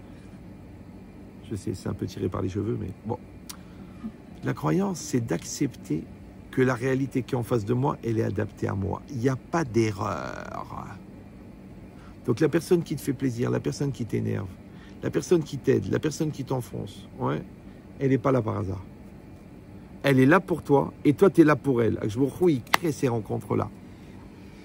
Maintenant, si tu es malin, les gens qui t'énervent, tu t'en sers pour travailler la patience.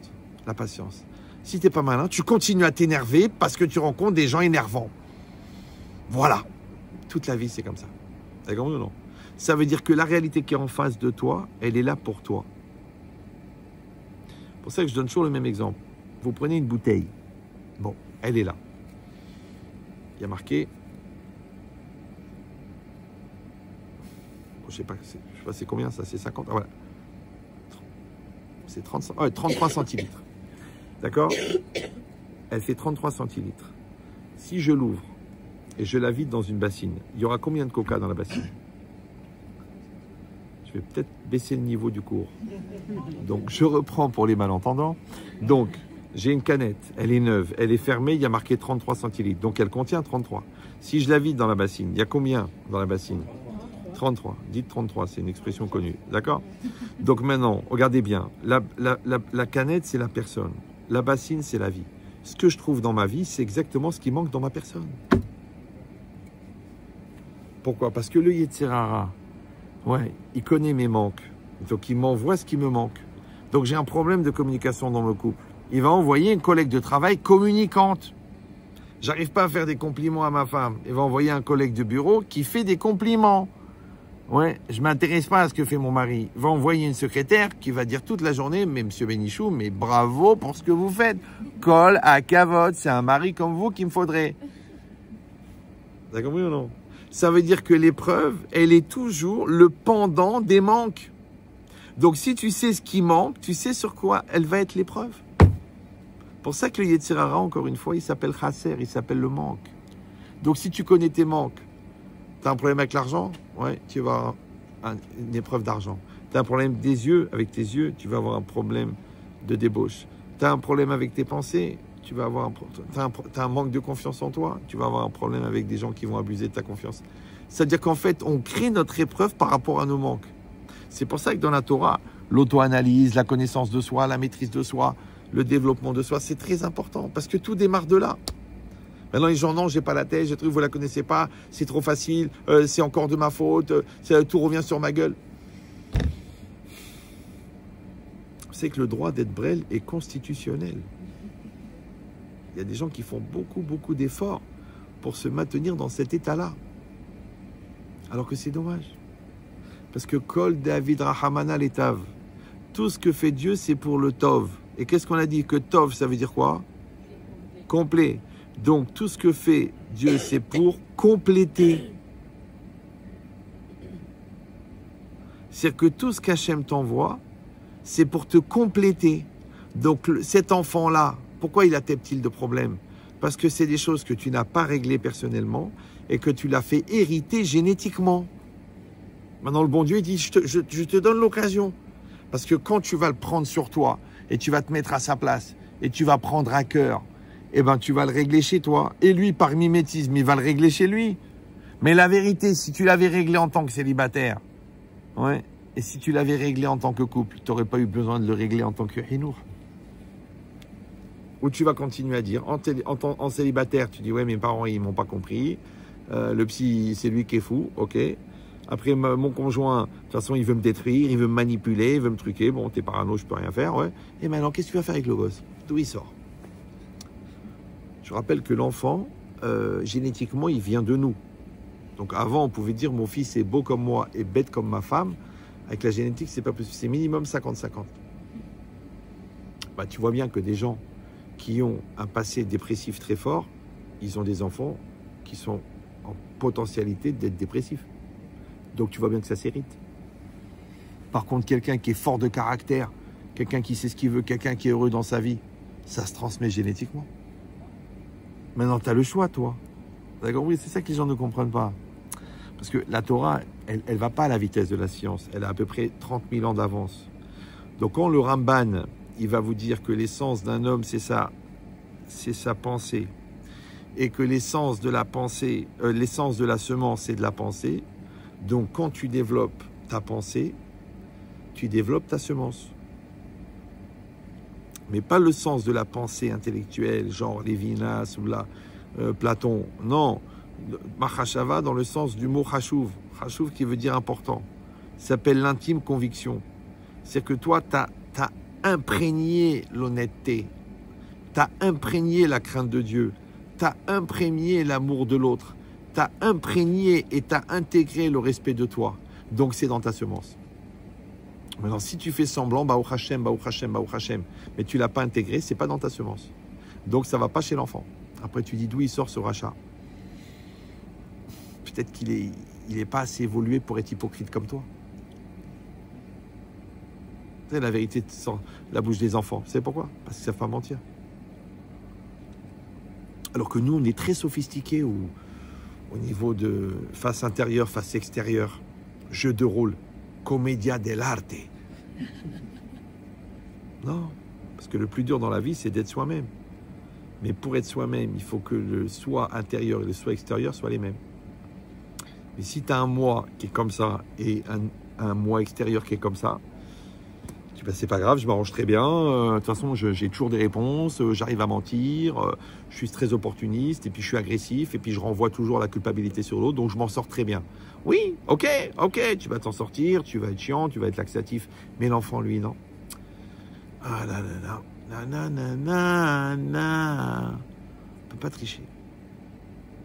Je vous ai déjà dit, ça a l'air d'une blague, mais les pommiers font des pommes, les poiriers font des poires, et les khmariers, ils font des khmar. Même les goïms le comprennent. Tu prends un professeur de maths avec un agrégé de physique, il faut un bébé, tu vois le QI. Tu prends une junkie avec un alcoolique, tu as vu la gueule du gosse. Donc, ouais, ça c'est la génétique. On ne peut pas tricher. Ah, les halek. Voilà, ouais.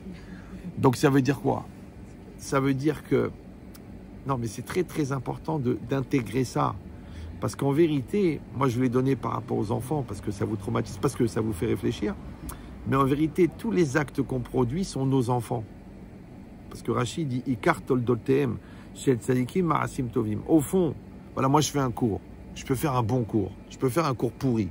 Je peux faire un cours positif. Je peux faire un cours anxiogène. C'est mon bébé. Je suis en train de fabriquer un bébé là. Ouais. Maintenant, ce bébé, il pourra être jamais très très loin que la projection de ce que je contiens. Donc si je suis venu avec une intention positive, avec l'envie de vous aider et la Messirut Nefesh, je vais vous faire passer une énergie positive. Comment vous savez? Si vous sortez, vous avez la pêche, ça veut dire que je vous ai donné quelque chose de positif. Si vous sortez, vous dites, donne-moi un tabouret chéri, j'ai une corde, ouais, c'est que vous avez absorbé du négatif. Et dans tout, c'est pareil. Toi, tu veux faire plaisir au client. Tu vends cher, mais tu veux lui faire plaisir. Le mec, il achète parce qu'il est en confiance. Toi, tu veux l'embrouiller, tu veux prendre l'argent. C'est pas cher, hein, c'est une affaire. Il n'achète pas. Il dit, j'ai besoin de réfléchir. Tout dépend de la kavana, comme dit Jean-Marie. D'accord? Et dans tout, c'est pareil. Toi, tu ne la voulais pas, cette maison. Alors, tous les jours, tu fais la gueule. Maintenant, tu habites là. Ouais, je vous rappelle que la seule maison qu'on ne choisira pas et qu'on a pour l'éternité, c'est la tombe. Tu dis, oui, mais c'est pas ensoleillé, c'est plein nord. Bah, qu'est-ce que tu veux que je te dise? C'est Givat Shaoul. T'as vu combien ça coûte? D'accord? Tu dis, mais c'est angoissant. Pourquoi c'est angoissant? C'est la vie. Toute la vie, c'est comme ça. C'est une série de situations, c'est une série de diapos, et dans chaque diapo, on va te demander, réponds-tu avec maturité ou avec immaturité? Maintenant, tu sais que cette situation, elle est la projection de tes manques. D'accord? Et j'ai dit quoi? Vous vous rappelez l'aimant, on l'a cassé en deux, on l'a mis dans 3 sacs et dans 3 sacs. Mais tu as compris que la moitié de l'aimant, c'est la neshama de ta femme, et la moitié de l'aimant, c'est la neshama du mari. Les 3 sont séparés. Il va falloir les réunir. Maintenant, tu as deux solutions. Les gens, ils restent dans les sacs. Ils disent, ça colle pas. Ben, ça colle pas. Le courant ne passe plus. La passion nous a quittés. Donc, ils tiennent pendant 10 ans, à peu près. C'est la moyenne chez les goïms, d'accord? Et après, ben, je la supporte plus. Je peux plus la voir. Pourtant, je suis ophtalmo. Voilà. Pourquoi? Parce que tu n'as pas fait le travail. Il faut user les sacs. Il faut frotter, frotter, frotter, frotter. Maintenant, le corps, il faut l'user. Toi, tu donnes ton corps. Tu accouches, tu portes le bébé, tu te fatigues, tu fais le ménage, tu l'accompagnes, tu soutiens. Toi, tu travailles 6 heures du matin, 23 heures, tu ramasses l'argent, tu développes le business, tu assumes les impayés, tu ne lui parles pas des problèmes bancaires. Donc, tu as donné de ton corps pour le couple. Elle a donné de son corps pour le couple. On a usé le premier sac. D'accord? Le deuxième sac, on a dit c'est quoi? C'est l'égoïsme. Qu'est-ce qu'elle a dit la Torah? Pour éliminer l'égoïsme, une seule manière, le chesed. Donc toi, tu vas faire du chesed à ta femme. La femme, elle va faire du chesed au mari. C'est pas seulement les cadeaux et ouais, tu fais à manger tous les jours. Chaque acte de chesed, de faire un œuf ou de faire une épaule d'agneau, c'est pareil. Toi maintenant, tu achètes un cadeau, tu donnes du temps. Par exemple, un grand chesed pour un homme d'affaires, c'est d'éteindre son portable quand il est avec son conjoint, avec sa femme. Moi, quand je rentrais à la maison, j'éteignais le portable. Les gens me disaient, oui, mais je vous ai appelé. Oui, mais il va se suicider. C'est pas grave. Il faut des morts. Mais de 5h à 8h, je suis avec mes enfants. Tu m'appelles avant 5h, je te donne ma neshama. Tu m'appelles après 8h, je te donne ma neshama. Mais de 5 à 8, tu vas mourir. Mais Rav, j'ai pas pu vous appeler avant. Il y en a, il m'a dit, c'est vous et votre conscience. Je dis, moi, je dors très bien. Parce que si tu m'appelles, c'est parce que tu t'es conduit comme un con pendant 17 ans avec ta femme. Moi, ça va bien avec ma femme. Dis-moi, c'est qui a un problème de conscience? C'est toi ou c'est moi? Maintenant, tu veux que moi, je prenne la culpabilité de ta lourdeur? Ah bah, t'as fait un transfert, là. T'as compris ou non? Moi, j'ai jamais appelé personne pour mon couple. J'ai travaillé jour et nuit. C'est normal. Vous savez, à 14 ans, à quoi je pensais? Un malade mental. À 14 ans, je pensais, est-ce qu'en existant trop, je vais pas empêcher ma femme d'exister? Parce que d'un côté, je dois exister. Donc, je dois développer au maximum mon potentiel. D'un autre côté, si on n'a pas le même rythme existentiel, je risque de l'écraser. Alors, est-ce qu'on pense à ça? Les gens, ils étaient au baby-foot et moi, j'étais en train de réfléchir. Un malade mental. Bon, ça m'a aidé, la vérité. Bah, toute la vie, c'est comme ça. Toute la vie, c'est... Et Baruch Hashem, j'ai eu 40 ans de bonheur avec une femme extraordinaire. Les gens me demandent, vous allez vous remarier et tout? Je dis, où je vais trouver un diamant comme ça? Ça va être du rafistolage. Ou là, du bricolage. Genre pour pas rester seul. La solitude, c'est dans la tête. Si c'est dans le corps, c'est de la consommation. Donc si on est dans cette logique-là, ça veut dire que j'ai en face de moi ma moitié de Neshama. Et je veux me rapprocher. Je dois faire du chesed. Pourquoi? Parce que ce qui nous sépare, c'est l'égoïsme. Donc je dois, pour éliminer l'égoïsme, je dois faire le chesed. C'est quoi le chesed? Alors la Gemara, elle dit dans le Psachim que la tzedaka lefi chesed sheba. La tzedaka dépend de la bonté qu'il y a dedans. Alors qu'est-ce que tu vas dire toi? Tu vas dire mais non, mais la bonté, la tzedaka, c'est la même chose. Non, non, non. La tzedaka, c'est le geste que tu fais. Mais la bonté, c'est le sentiment qui véhicule ce geste. C'est la volonté qui véhicule ce geste. D'accord? Donc, on dit à tzedaka, les filles, à chesed sheba. Toi, tu cuisines, par exemple. C'est un geste, comme la tzedaka. Mais si tu cuisines avec la ramma, ouais, bizarrement, la personne qui mange a des brûlures d'estomac. Parce qu'il n'y a pas de chesed dedans. Ouais. Ou si tu donnes avec un calcul, que je te donne, tu vas me donner. Donc, c'est pas du chesed, c'est du commerce. Donc, ça marche pas. D'accord, oui ou non? Donc, ça veut dire quoi? Ça veut dire que quand moi, je vais prendre ma volonté de donner et je vais faire un geste de donner, en vérité, ce qui va véhiculer le geste de donner, c'est la volonté de donner. Maintenant, comment ça s'appelle en français? Ça s'appelle le don de soi. D'accord? Maintenant, quand moi, je donne de moi, en vérité, qu'est-ce qui fait écran avec l'autre? Le moi. Donc, la seule manière d'enlever le moi, c'est de faire le don de soi. On a dit que dans le moi, il y a deux. Il y a l'orgueil et l'égoïsme. Ça s'appelle l'amour-propre en français. Donc, quand moi, je vais donner, je vais enlever l'égoïsme. Ça va? Donc, moi, j'ai 400 €.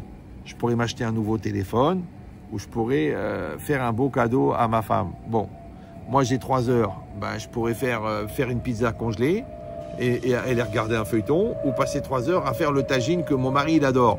Je peux faire les deux. Ouais. Non, je vais lui faire plaisir. C'est dur, hein, 3 heures. Hein. Retourne les boulettes une par une pour pas qu'elles collent, pour pas. Il prend ça, il dit aïe aïe aïe. Ah là là. Il a envie de dire c'est le goût de ma mère, mais il se rappelle du cours. D'accord? Donc toi, qu'est-ce que tu as fait? Tu as fait un don de toi-même. C'est pas les boulettes, on a compris. Les boulettes, tu les as ici, ça fait des années que ça dure. Non, on parle du don de toi-même. Oui? Maintenant, quand moi, qu'est-ce que j'ai fait? J'ai mon moi qui est bien plein. Je fais un creux dans ce moi, puisque je prends de moi pour toi. Donc, je fais un don de moi. Vous me suivez ou non? Maintenant, il y a de moi chez toi. Ça va? Par contre, il y a un vide de moi chez moi. Vous êtes toujours là. L'autre, quand il reçoit de moi, il a envie de dire merci. Chez les gens normaux. Les autres, les manipulateurs et les tordus, on ne peut rien faire. Mais les gens normaux, quand on leur donne, ils ont envie de dire merci. Mais pour dire merci à Karatatov, ouais, il faut faire un don de soi. Un don de quoi? D'orgueil. Parce que c'est dur de dire merci. Vous me suivez ou non? Ben parce que dans le Yetzer Hara du Chesed, c'est de dire qui dit que je suis obligé de te donner, ouais. Et le Yetzer Hara de la reconnaissance, c'est qui dit que je dois te dire merci. Peut-être c'est toi qui me dois tout. Donc quand moi je vais casser mon orgueil pour dire merci, je vais faire un don de moi au niveau orgueil. Donc je vais faire un vide de moi en moi. Vous me suivez ou non? C'est dans ce vide de moi en moi que j'ai accueilli ton moi à toi. Et toi, dans le vide de toi que tu as fait en toi, tu as accueilli mon moi à moi. Donc maintenant, il y a 2 moi chez toi, et il y a de ton moi chez moi, et il y a de mon moi chez toi. C'est un peu technique, d'accord? Mais ça va vous faire gagner au moins 10 ans d'exomile. Écoutez bien. Alors, je donne une image. Il y a 2 bateaux dans le Pacifique, en plein milieu. Il fait une chaleur de malade. Et c'est des bateaux à voile. Et il n'y a pas de vent. Il y en a un, il a 38 tonnes de boissons fraîches, mais ils n'ont rien à manger. Et l'autre, il a 48 tonnes de snacks salés, mais ils n'ont rien à boire. Ils vont mourir. Et ils sont l'un en face de l'autre, à 30 mètres. Il n'y a pas de bateau, il n'y a pas de moteur, il n'y a pas de vent, il n'y a pas de rame. Ils vont crever. Au bout d'un moment, il y en a, il a une idée de malade. Il dit, vous avez pas des cordes? Oui, et vous aussi, vous avez des cordes? Oui, c'est dans nos cordes. Qu'est-ce qu'ils font chacun? Ils jettent des cordes à l'autre. Et après, qu'est-ce qu'ils font? Ils tirent les cordes, et à ce moment-là, le bateau, il se... Oui?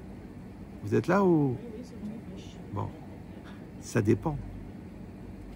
Pour que les bateaux se rapprochent, il faut que chacun il tire la corde de l'autre. Parce que qu'est-ce qu'ils font les gens? Ils jettent la corde, ils te font la bonté, et après ils tirent leur corde à eux avec tout le bien que je t'ai fait. Ça s'appelle le chantage émotionnel. Vous avez compris ou non? Donc moi, il faut que je sois capable de jeter ma corde à perte. Ouais, c'est pas grave. Toi, après, tu vas tirer la corde de l'autre. C'est dur de reconnaître le bien de l'autre. Ouais. C'est dur d'offrir sa force, d'offrir son corps, d'offrir sa patience, d'offrir son kavod. Tu es prêt à donner ton kavod? Tu dis non, non, non, non, non. Non, je suis comme je suis, je ne changerai jamais. Mon père n'a jamais changé. Ok, mais ta mère s'est pendue. Vous savez, j'ai dit une phrase comme ça, mais bon, les gens, encore une fois, ils croient que je rigole. On a une discussion. Toi, tu as ton point de vue, moi, j'ai mon point de vue. Ok, on n'est pas d'accord. Bon, je sais que j'ai raison. Ouais, objectivement. Et toi, tu as tort. Tu sais ce que je vais faire? Je ne vais pas te dire que tu as raison. Je vais m'excuser. L'autre, il dit, mais enfin... Il me dit, mais Rav, j'ai raison. Je ne vais pas m'excuser. C'est l'autre qui doit s'excuser, parce que c'est moi qui ai raison. Je dis, Aoudon Kolo. Je sais, moi je parle. Quand je parle, je réfléchis. Jamais je dis un truc que je n'ai pas réfléchi. D'accord? Donc je recommence. Je te dis non seulement que tu as raison, Et non seulement que tu peux accepter que l'autre, il a raison, mais je te dis, au-delà de ça, tu vas t'excuser auprès de l'autre. Il recommence. Il me dit, mais Rav, si j'ai raison, je ne vais pas m'excuser. Et là, je dis, écoute-moi bien. JG, ça veut dire jeune jbeb. Si tu t'excuses, ça veut dire que le shalom, il est plus important que le émet. Parce que qu'est-ce qu'on en a à foutre d'avoir raison? Eh ben, c'est moi qui avais raison. Même l'avocat, il a dit que j'avais raison. Ok, mais t'es divorcé maintenant. Tout le monde a dit que j'avais raison. Ok, mais ça met un stress dans la maison. L'hôtel est parti en pleurs dans les complexes. Et toi, monsieur, t'as dit, c'est moi qui avais raison. Ouais. Ou alors toi, t'as braqué ton mari, tu lui as amené la preuve, t'as amené le Rav. Et maintenant, le Rav, il dit que c'est toi qui avais raison, ton mari, il n'a pas raison. Ok, le Rav, il va se barrer. Qui c'est qui va rester dans la merde? Parce que t'avais raison. Alors, écoute-moi bien. T'as raison. Écoute bien. Mais raisonnablement, tu peux accepter que tu n'as pas raison. Et encore mieux, tu peux même t'excuser. Là, tu as sublimé. Là. Parce que l'autre, au bout d'un moment, s'il a un cerveau, hein, s'il n'en a pas, tu ne peux rien faire. Il va réfléchir, il va dire, mais attends, en fin de compte, j'avais tort. Et l'autre, il avait raison. Il en aurait profité pour me fracasser en quatre. Mais non. Il a accepté, mais plus, il s'est même excusé. Tu vas développer un niveau d'amour extraordinaire. Tu dis oui, mais c'est pas évident. Ben, c'est normal, Baba, puisqu'il y a un sac de jute encore. Vous avez compris ou non? C'est-à-dire qu'au fur et à mesure qu'on va faire de la bonté, de la reconnaissance, de la bonté, de la reconnaissance, des sacrifices, des efforts, on va user le sac. Moi, je suis Rabben Chetrit, ouais.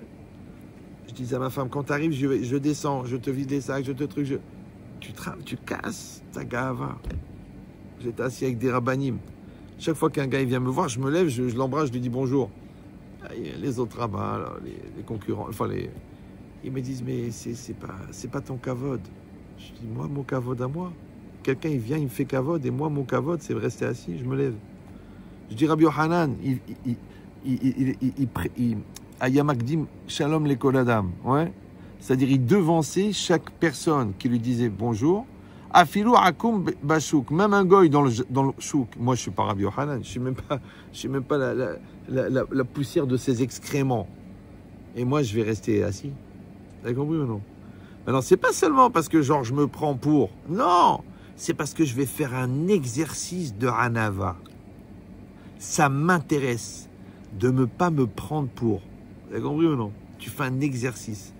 Tu as compris, tu demandes à l'autre de répéter la question. C'est un exercice de Hanava. Ouais, tu peux lui finir la phrase, tu te tais, tu laisses finir la phrase. C'est un exercice de Hanava. Pourquoi? Parce que toute la vie, c'est des exercices. Maintenant, si tu veux atteindre un niveau, tu fais les exercices. Les gens qui te proposent les exercices, il ne faut pas dépasser. Tu sais, c'est comme quelqu'un qui bégaye. Il y a un Yetzara de finir la phrase. Ou moi, je vois un Rav, il parle devant moi. Maintenant, il cherche ses mots. Moi, je sais quel mot il faut. Mais j'ai un Yetzara de malade. J'ai envie de lui finir la phrase. Yahya, ferme-la. C'est très dur. Hein. Quand tu as le cerveau qui va très vite et que l'autre, il parle très doucement, moi, j'ai une maladie qui s'appelle l'archifout. Vous connaissez cette maladie? Archif. Une fois, une maman, elle est venue à la fin d'un cours, du mardi, avec son fils. Elle m'a dit, voilà, Rabbi Chetrit, mon fils, il vous adore, mais il bégaye depuis qu'il est né. Alors, mais il voudrait une bracha. Alors moi, j'ai fait court. Pendant 1h30, je suis fatigué. Je suis en sueur, je suis fatigué. Il s'est assis en face de moi. Il voulait parler, il a commencé à faire... Qu'est-ce que j'ai fait? J'ai dit, voilà, tu sais quoi, maintenant, j'ai enlevé ma veste. Je l'ai pris les mains. Je dis, écoute-moi bien. J'ai dit, comment il s'appelle? Meir. Écoute-moi bien, Meir. Je suis là pour toi maintenant. Il n'y a personne d'autre dans le monde. Ouais. Le monde, il va disparaître, il va rester toi et moi, et je suis là pour toi. Détends-toi. Ne pense à rien. Respire, comme ça se fait. Vide-toi la tête. Bien, détendu. On est détendu. On est bien. Tu réponds pas. Tu me fais des signes. Je dis, t'es bien? Il m'a dit. Tu veux me dire quelque chose? Il m'a dit oui. T'es bien détendu là? Oui. Je dis, réfléchis à la phrase que tu veux me dire. T'as réfléchi? Il m'a dit oui. Vas-y, dis-la. Il m'a dit, je voulais vous dire que j'adore vos cours. La mère, elle s'est évanouie. Elle m'a dit, mais il bégaye depuis qu'il est né. Genre, j'ai fait un miracle. J'ai pas fait un miracle. J'ai compris juste que son appareil de transmission, ouais, il était saccadé par sa nervosité et sa peur de... Donc quand je l'ai mis à l'aise, le mec, il va parler normalement. Il va parler lentement, mais il va parler. Vous avez compris ou non? Maintenant, moi, je suis un prophète. Je suis Baba Salé. Je suis même pas Mama Sucré. D'accord? Mais j'ai compris que l'autre ne peut pas exister si tu ne le laisses pas exister ou si tu l'empêches d'exister. Non, non, la vérité, tous nos enfants, ils bégayent. Ils sont là devant nous. Donc, nos parents, ils étaient absentéistes. Donc, nous, on a développé la personnalité. Nous, on est interventionnistes. Donc, on les empêche d'exister. C'est qu'il faut faire un peu les aveugles. Genre, j'ai pas compris, j'ai pas vu. Alors, le gosse, il fait... Alors, toi, tu le flics, où t'étais, où truqué. Localisation du portable, qu'est-ce que t'as dit, je t'ai écouté, la caméra, elle est allumée, je sais ce que tu fais, je sais ce que c'est, je sais ce que tu penses. Le mec, il a plus que le lit pour s'exprimer. Du coup, il fait pipi au lit. D'accord? Ben, c'est exactement pareil. Hachem, il pourrait se mettre en face de nous comme ça. Il sort, il traverse les cieux, il vient en face, il dit alors, les teufs, tu les mets ou tu meurs? Non, il fait rien. Il est caché là-bas, on le voit pas, les tefilines, ils sont là, tu les as pas mis depuis la bar mitzvah, tu as 62 ans, et il dit rien. C'est ce qu'il dit le Midrash. Il dit Hachem, il s'appelle Melech Alouv, un roi pitoyable. Parce qu'il voit le juif qui fait la vera, l'ange de la mort, il dit laisse-moi m'en occuper. Je suis sur lui là, une balle dans la tête ou là une rupture d'anévrisme ou là un arrêt cardiaque. Laisse-moi faire, il va nous rejoindre pour s'expliquer bientôt. Et Hachem il dit non, laisse-le tranquille. Pourquoi? Écoute la réponse, c'est dans le Tomer Déborah, vous pouvez le vérifier. Il dit Shema Yaaseh Tshuva. Peut-être il va faire Teshuva. C'est que le bon Dieu, il a créé le monde, il a donné la Torah, il a produit des milliers de tzadikim, il nous sauve de tous nos ennemis, et nous, on ne mange pas cachère. Et nous, on ne met pas les tefilines. Et nous, on prend la voiture Shabbat. Et il dit rien. Ouais, minimum, je te dis, mais qu'est-ce que c'est une rupture d'anévrisme? Le mec est dans la voiture. C'est fini. Allez, Mshifhalo, il est... Ouais. Non, il le laisse. Tranquille, la voiture Shabbat. Veshamero, béni Israël. Salut Maurice. Je te prends. Ah, c'est vrai. Shomer Shabbat. Ah là là, relou. Ouais. Salaud. Normalement, le bon Dieu, minimum, une balle dans la tête. Je sais pas, une balle perdue, un caillou qui lui traverse le cerveau. Il y a tellement de choses à faire. C'est dommage. Ouais. Il tombe de la falaise. Je sais pas, un truc sérieux. Rien. Pourquoi? Shema Yaaseh Tshuva. D'accord? Alors, comment nous, on peut mettre la pression à nos enfants? Parce que lui, il est patient. Comment on peut être déçu de nos conjoints, puisque lui, il est patient? Vous avez compris ou non? C'est on apprend des midotes d'Hachem, comment se conduire avec l'autre. Il faut. Alors, réfléchis bien. Un professeur, tu l'as pendant 1 an. D'accord? Il t'a aidé à grandir. Si tu as bossé ou tu n'as rien foutu. Un enfant, tu l'as devant toi en moyenne entre 20 et 25 ans. Après, il fait sa vie. Ouais. Le plus long partenariat, c'est l'homme et la femme. Maintenant, je vous dis tout de suite, le bon Dieu, il n'a pas fait durer l'histoire parce que c'est joli. Il a fait durer parce qu'il y a du boulot. Quand le chef de chantier, l'architecte, écoutez, monsieur, il y en a pour 2 ans pour faire la villa. Tu dis, non, dans 2 semaines, j'ai la bar mitzvah. Tu dis, mais monsieur, je vous dis que ça prend 2 ans. Vous voulez 450 mètres carrés habitables, vous voulez de la domoterie, de la babadi, tu veux des peintures spéciaux, tu veux de l'ubuc, nalbuc sur toute la maison. C'est du travail. Ah, mais je suis pressé. C'est du travail. Donc, si tu acceptes de 2 ans pour construire une maison, tu n'acceptes pas 10 ans pour construire un couple. Les gens, ils croient que la grossesse, c'est 9 mois. C'est une erreur. C'est 22 ans en moyenne. Parce qu'il naît un marmot, et il faut que tu amènes un tzaddik équilibré et autonome à la choupa. Tu as 22. Aujourd'hui, c'est plus 28, mais bon. Allez, vas-y, va travailler. Ah, j'ai pas la tête, j'ai pas les nerfs, j'ai le business, je refais les ongles, je refais la poitrine. Après, l'autre, il a 20 ans, 28 ans, il revient, il dit « Maman, je peux plus la voir, je reviens à la maison. » « Que tu reviens à la maison? Va chez ta mère. » La logique, c'est simple. Si tu as fait le travail entre 0 et 20 ans, pour les 20 prochaines années, tu es tranquille. Si tu n'as pas fait le travail, on s'en fout pourquoi. Ouais, mais tu vas le faire après. Le problème, c'est que tu n'as plus l'âge. Tu n'as plus la patience. Tu n'as pas les nerfs. Fais ton travail. Ouais, mais moi je travaille, moi c'est pas mon truc. Et j'ai pas les trucs et je comprends rien. C'est avec ma femme. À la grossesse du premier, on avait lu tous les livres qui existaient en français sur l'éducation. On avait lu les Françoise Dolto, les Baba, les Dada, tellement on avait peur d'être des mauvais parents. Et t'es pas né le premier. Ouais. L'autre, ils arrivent à la crise d'ado du 4e, ils commencent à se dire, bon, il faudrait peut-être qu'on essaye de réfléchir un peu aux problèmes de caractère qu'on a pu transposer chez l'autre. Vous avez compris ou non? Ça veut dire quoi? Je donne le secret. On n'est pas obligé d'être 100% compétent, mais on est obligé d'être 100% investi. Ça veut dire qu'on ne demande pas d'être parfait. On te demande de faire le mieux que tu peux. Quand je vois que tu fais des efforts, t'es pas un génie, mais tu fais des efforts. Tu vois, t'es une femme gentille, t'es pas une lumière, mais tu fais des efforts, il n'y a pas de problème. Parce qu'on est comme Hachem, on ne doit pas juger le résultat, on doit juger les efforts. Ton fils, il a fait des efforts. Moi, je vois, moi, avec ma femme, on faisait comme ça avec les enfants. Moi, grâce à Dieu, maintenant, ils sont tous équilibrés. Et on avait des copains élitistes. Ah, t'as eu 19, combien il a eu le petit Cohen? 21. Quoi? Alors t'es un nul, t'es un pauvre petit, va te pendre, tiens, avale de la caca. Non. Moi, je vois que l'enfant, il avait 6, d'accord, en maths. Il a passé tout son dimanche à réviser. Il a eu 12, mais moi, je lui donne le prix Nobel. Je lui achète un vélo. Tu dis, ouais, mais l'autre, il a eu 19. Une fois, je me suis engueulé avec le directeur d'école. Je lui dis, vous êtes fou de faire un classement dans la classe? Bah oui, parce que quand tu fais un classement, même s'il y a 20 élèves et qu'ils ont tous 20 de moyenne, il y en a toujours un qui sera dernier. Alors il va se tuer, le mec. Je dis, vous êtes des fous. Hachem, il fait pas de classement. Toi, tu fais un classement? Ouais, mais c'est pour pousser la compétition. Quelle compétition? Ils sont suicidaires. En première année de médecine, ils se suicident. Parce qu'ils ont raté 2 points. Qu'est-ce que tu as gagné maintenant? Il est mort.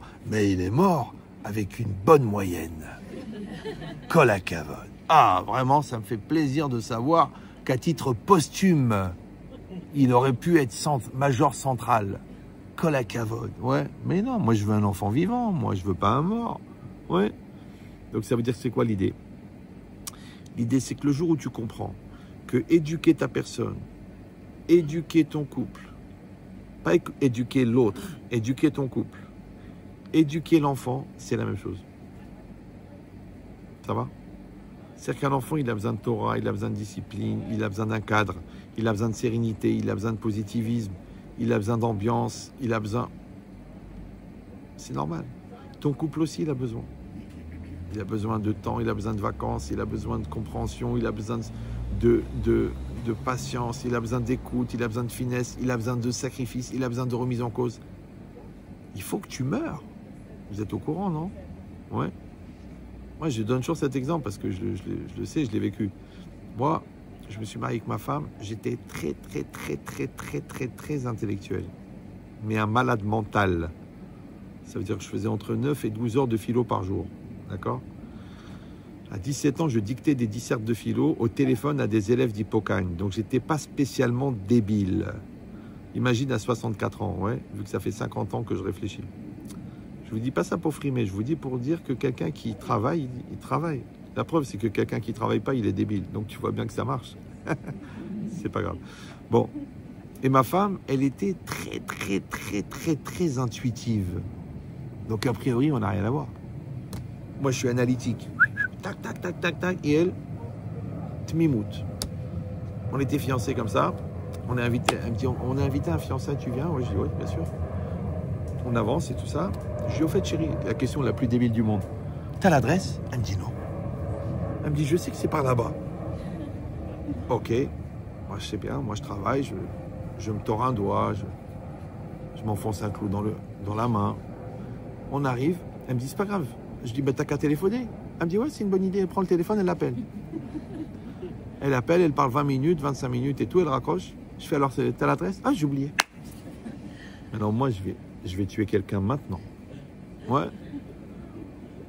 Elle me dit, bon, mais je sais que c'est cette cité-là. On rentre là-bas, 28 bâtiments, 14 ABCD, chacun, bon. On rentre. Une bonne femme au 6e étage, elle nous voit. Vous allez au fiançailles des chiches portiches? Oui. C'est tel bâtiment, tel truc. Moi, c'est tout. Voilà, voilà comme ça. C'est comme ça qu'elle vivait. Chaque chose. Maintenant, tu crois qu'elle était Ahmara? Elle avait un GAN avec 150 élèves, 10 professeurs. Le 4 septembre, elle avait le programme de toute l'année fini. FIFA. Tac. Ouais. Mais une intelligence intuitive. Elle ne va pas te faire une dissertation. Mais elle comprend tout de suite ce qui se passe, le comment, le pourquoi. Elle a fait de la naturopathie, elle a fait ça, elle a fait ça. Incroyable. Mais on n'a rien à voir. Comment on va faire? Donc, il a fallu que je meure. Je suis mort. Oui. Et elle aussi, elle est morte. Parce que j'ai changé pour elle, elle a changé pour moi. Regardez, moi qui suis spécialiste mondial de la communication. Oui. J'ai mis 2 ans pour trouver la manière de parler à ma femme. À quel moment? Quelle manière? Quel dosage? C'est-à-dire combien de compliments, combien de remises en cause? Combien de messages agressifs? Oui. Combien d'encouragements? 2 ans. Moi, en un quart d'heure, un curé, je le rends rabbin. C'est long pour moi, 2 ans. C'est très long. Mais j'ai vraiment fait. D'accord? Et elle, pareil, elle s'est adaptée à moi. Elle s'est cassée la tête. Voilà, je sais, rien, il aime bien cette réflexion. J'arrive. Ouais. Il faut tout faire ici, c'est de la folie. D'accord? Donc ça veut dire quoi? Ça veut dire que elle a changé pour moi et moi j'ai changé pour elle. C'est ça la fusion. Alors que qu'est-ce que les gens y font? Bon, je prends sur moi, je change pas, hein, mais je vois mon intérêt, mais avec toi, hein, d'accord? Donc on va cohabiter, mais on va pas coexister. Combien ça peut durer? Tant que j'ai des intérêts, ça va. Quand j'ai plus d'intérêts, qu'est-ce qu'on fait maintenant? Et quand les intérêts sont pas communs, hop, ça pète. Ah ben ça va pas dans mon sens, de toute façon il n'y a pas de solution, toi tu vas pas chez moi, moi je vais pas chez toi, ah ben c'est fini, et ben voilà, tu sais quoi, on arrête. Ben, on arrête quoi chérie, puisqu'on n'a pas commencé? Il faut que tu changes, c'est dur de changer, ça te tue à l'intérieur. Non, j'insiste, la Gemara elle dit tu veux vivre, il faut mourir. Maintenant qu'est-ce qui va mourir? Il va mourir ton Yetzirara, il va mourir ta psychorigidité, il va mourir ton égoïsme, il va mourir ton orgueil. Et quand le mauvais qui est en toi, il meurt, eh ben le bon, il apparaît.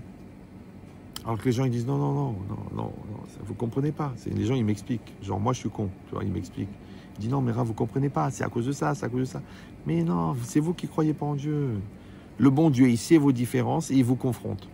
Et vous avez l'occasion ou de fabriquer du nous avec ce qui vous sépare, ou alors de maintenir la séparation. C'est comme vous voulez.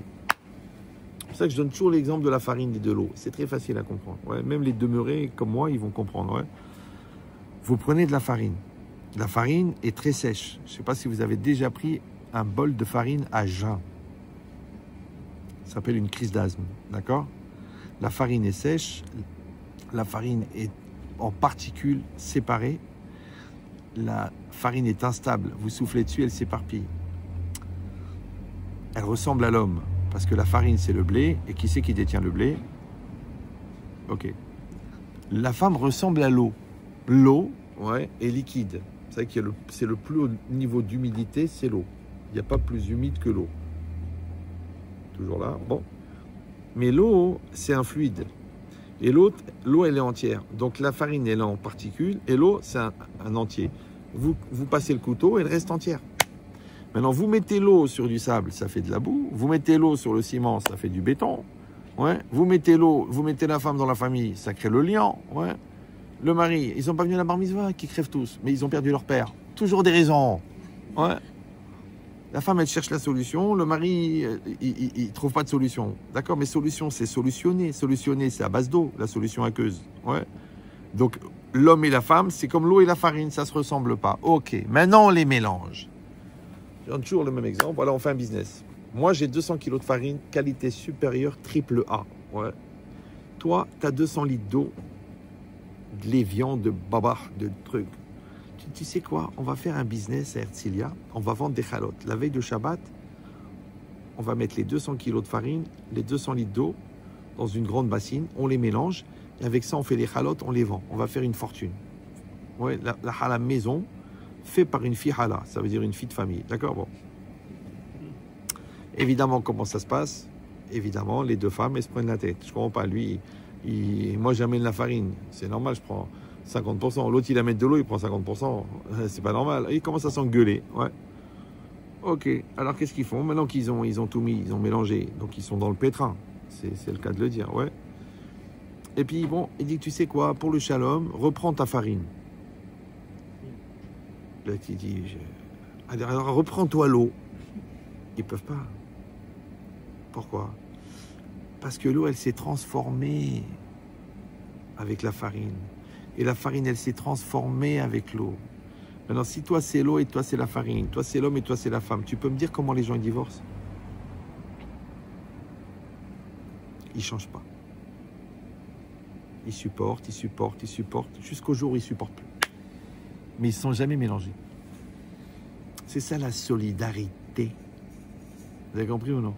Je suis solidaire à 100%. T'es riche, je suis avec toi. T'as tout perdu, je suis avec toi. T'es beau, t'es belle, je suis avec toi. T'es moins belle, je suis avec toi. Tu dis non, je me pose des questions, les sentiments ne sont plus là. Une fois, j'étais à Sarcelles, une ville connue, proche de Gaza. Et non, je rigole. Et il y a un monsieur qui vient à la fin du cours. J'ai fait un très beau cours, moi, grâce à Dieu. Le mec qui vient, très classe comme ça.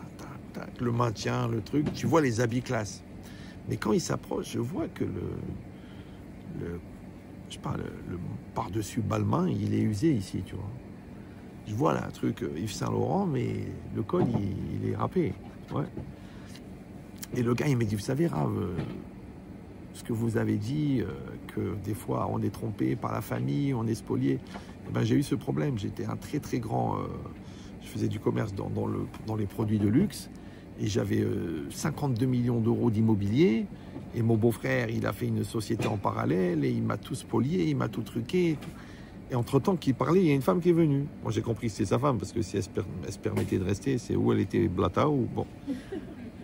Et lui, il me disait, vous savez, tout mon immobilier, j'ai tout perdu. Et mes investissements, j'ai tout perdu. Et mes magasins, j'ai tout perdu. Et moi, à chaque fois qu'il me disait, j'ai tout perdu, je regardais sa femme.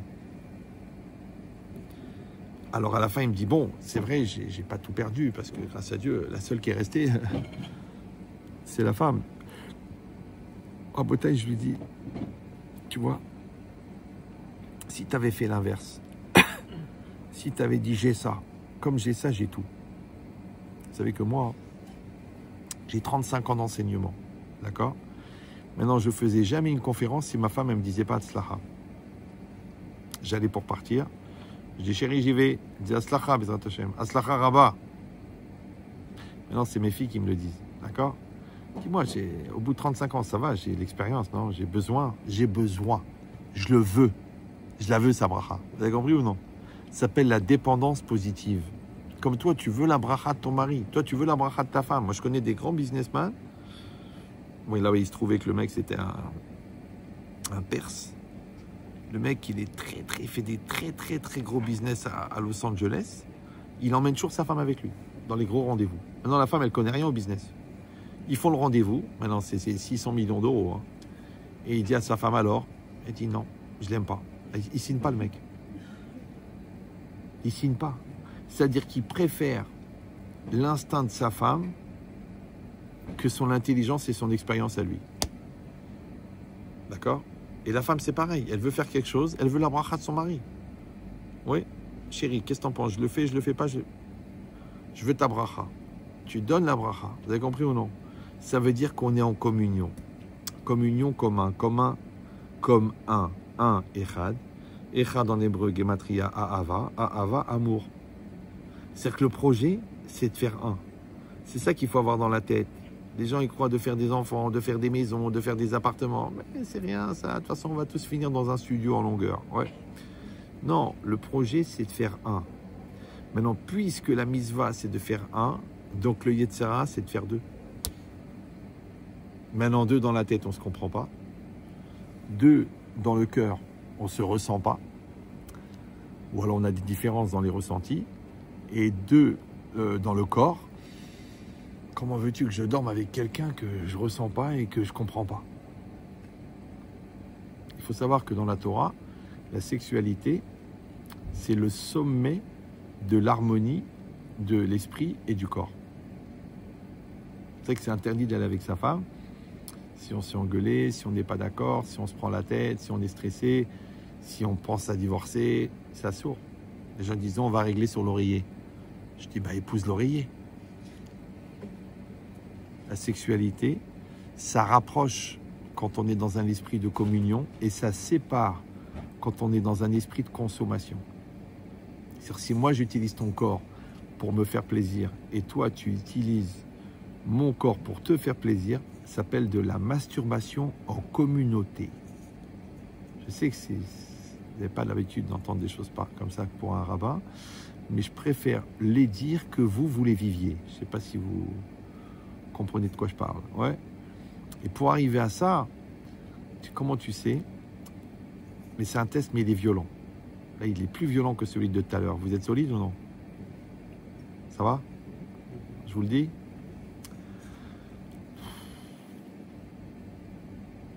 Si après une relation intime, vous vous sentez proche, c'est que ça a été la finalisation de l'union de l'esprit et l'union du cœur. Si après une relation intime, vous vous sentez loin, c'est que c'est de la consommation. C'est pour ça que souvent les gens, après la relation, ils se tournent le dos. Ils se font dos à dos. C'est maintenant qu'il faut être face à face. Vous suivez ou là? Voilà, maintenant vous êtes jeune, vous êtes hanin, vous êtes magnifique. Travaillez.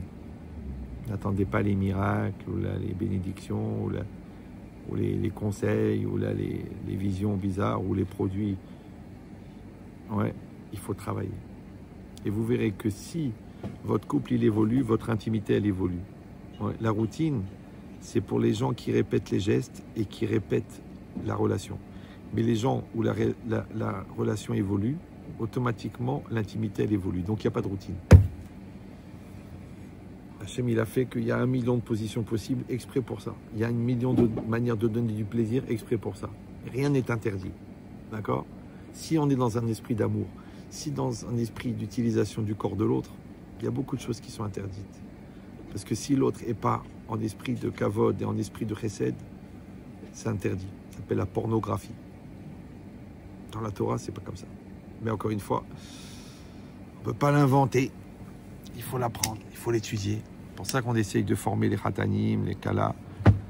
Ouais, et qu'encore une fois, il ne faut jamais séparer les choses. Et quand on le fait dans cet esprit-là, donc plus on va être dans une logique de, encore une fois, du don. Ouais, pour ça on dit Olam Hesed Ibané. Le monde il est construit par la bonté. Parce que quand tu donnes, tu te rapproches. Mais quand tu prends, tu te sépares. Voilà, j'ai pris la canette. Vous avez vu, je l'ai pris. Ouais. Je l'ai vidée. Je l'ai bu. Qu'est-ce que je vais faire avec la canette? Je vais la jeter. Donc quand je prends, c'est que l'autre est un objet. Et quand je donne, c'est que l'autre est une personne. Maintenant, il y a une mitzvah de donner. Il n'y a pas une mitzvah de prendre. Les goïms, ils disent prendre du plaisir. Nous, on dit donner du plaisir. Je ne sais pas si vous sentez la différence. Ouais. Vous allez dire, ouais, mais il n'y en a qu'un seul qui profite. Non, c'est pas vrai. Et si vous allez dire, c'est pas toujours évident, parce qu'on est quand même éduqué à une certaine sexualité d'animaux. Alors, je vous donne une petite différence. Après, je vous laisse tranquille, parce que ça fait 1h39. Donc, il y a la moitié de la salle qui doit prier pour que je m'étouffe. Le Ramban, il explique dans le Dat Akdusha que la femme, c'est un réceptacle. Nekeva, c'est Nekev. Elle accueille la semence du mari en elle. Il dit, si la femme, elle est très bien, elle est très épanouie, elle est très excitée, ouais, et c'est pour ça que la Torah, elle donne une mitzvah à l'homme de faire plaisir à la femme. C'est pour ça que tous les préliminaires et tout, c'est important. Plus la femme, elle va être à un très haut niveau d'excitation, plus l'enfant, il est chacham. Je ne sais pas si vous me comprenez. C'est que quand la Torah, elle t'a dit fais plaisir à ta femme, c'est pas que genre la Torah est féministe et elle t'a dit la femme elle est prioritaire. Non, c'est parce que l'intelligence de l'enfant, elle dépend de la chaleur de la femme. Donc quand toi, tu vas te retenir pour lui faire plaisir, parce que tu fais ça en 5 minutes, vite tu te débarrasses. Bon, elle n'a même pas commencé à participer. Toi, tu as déjà fini. Et après, pendant 33 ans, tu te retrouves avec Ahmar à table. Tu sais d'où il sort. Alors Félix, eh ben c'est toi qui fais Manishtana. Vas-y Félix, Manishtana, Alaïla Azé, le même Ahmar que l'année dernière. Maintenant tu sais d'où il sort. Elle aussi, elle sait d'où il sort. Vous me suivez ou non? Donc ça veut dire que quand toi, tu vas faire l'effort, et c'est dur, hein? Voilà. Maintenant, comment tu fais pour te retenir à ce moment-là, puisque tu es pressé de concrétiser, et dans concret, il y a cré, ouais. Tu sais pourquoi? Parce que quand toi, tu t'es retenu de t'énerver, quand tu t'es retenu, quand tu as fait l'effort de la douceur, de la patience, de la gentillesse, de la finesse, quand tu as choisi le cadeau, quand tu t'es cassé la tête pour faire les courses, en fait, tu as maîtrisé le côté impulsif chez toi. Ce qui fait qu'au moment où tu vas devoir donner ta semence, tu es en maîtrise. Donc ça peut durer longtemps. Si ça dure longtemps, elle augmente en plaisir. Donc le chacham, il est là. Mais si toi, tu es nerveux, toi, il faut c'est maintenant et tout de suite et rapide. Ok, c'est bien. Et voilà maintenant, voilà. Et ils sont là, voilà. Un troupeau. Un plus brêle que l'autre. Tu dis, mais c'est pas possible, une telle concentration de lourdeur dans une telle famille. Donc tu as compris que quand la Torah, elle t'a dit, fais plaisir à ta femme, en fait, tu investis sur l'avenir. Et quand tu te fais plaisir à toi, ça s'appelle un consommateur. Et la consommation, c'est de prendre. Et prendre, ça fait beaucoup de déchets pour peu de profit. C'est pour ça que ce que vous devez retenir ce soir, alors si vous êtes malin, vous allez réécouter le cours. Ouais, c'est qu'il faut s'investir. Arrêtez de rêver. Arrêtez de dire on a la belle maison, on a des enfants bronzés, on est en face de la mer. Non, parce que des fois tu crois que tu es en face de la mer alors qu'en fait tu es dans la mer. Il faut travailler jour et nuit. C'est pas grave. Ouais. Et plus on va s'améliorer, plus on va créer de la communion. Et comme la volonté, elle vient de la Neshama, donc quand tu donnes le meilleur de toi-même à ton mari et que toi tu donnes le meilleur de toi-même à ta femme, il faut savoir que le meilleur, il est véhiculé par la volonté. Ça s'appelle la bonne volonté. Et la volonté, elle vient de la Neshama. Et la communion des deux volontés s'appelle la Shekhinah, s'appelle la présence divine. Ça va? Maintenant, pour y arriver, il faut en avoir conscience perpétuellement. Exactement pareil que la conscience que tu as d'être en dessous de l'ombre de la soukha qui représente la présence divine. Donc c'est pour ça qu'il y a un lien entre le shalom et la soukha, ou fros alenu, soukat shelomecha, qu'en fin de compte, c'est pas qu'on fait une soukha pendant 8 jours après Kippour. Ouais, comme il a dit le Yenoka, c'est que tous les jours on fait une soukha. Tu mets bien les téphilines, tu as fait une soukha. Tu penses à Dieu, tu as mis une soukha. Tu as tourné tes yeux pour ne pas regarder une femme mal habillée, tu as fait une soukha. Tu t'es retenu de dire un mot méchant à ton mari, tu as fait une soukha. On passe notre vie à faire des soukhot. Ça va? Voilà, Hazak ou Barour. Non, il ne faut pas applaudir.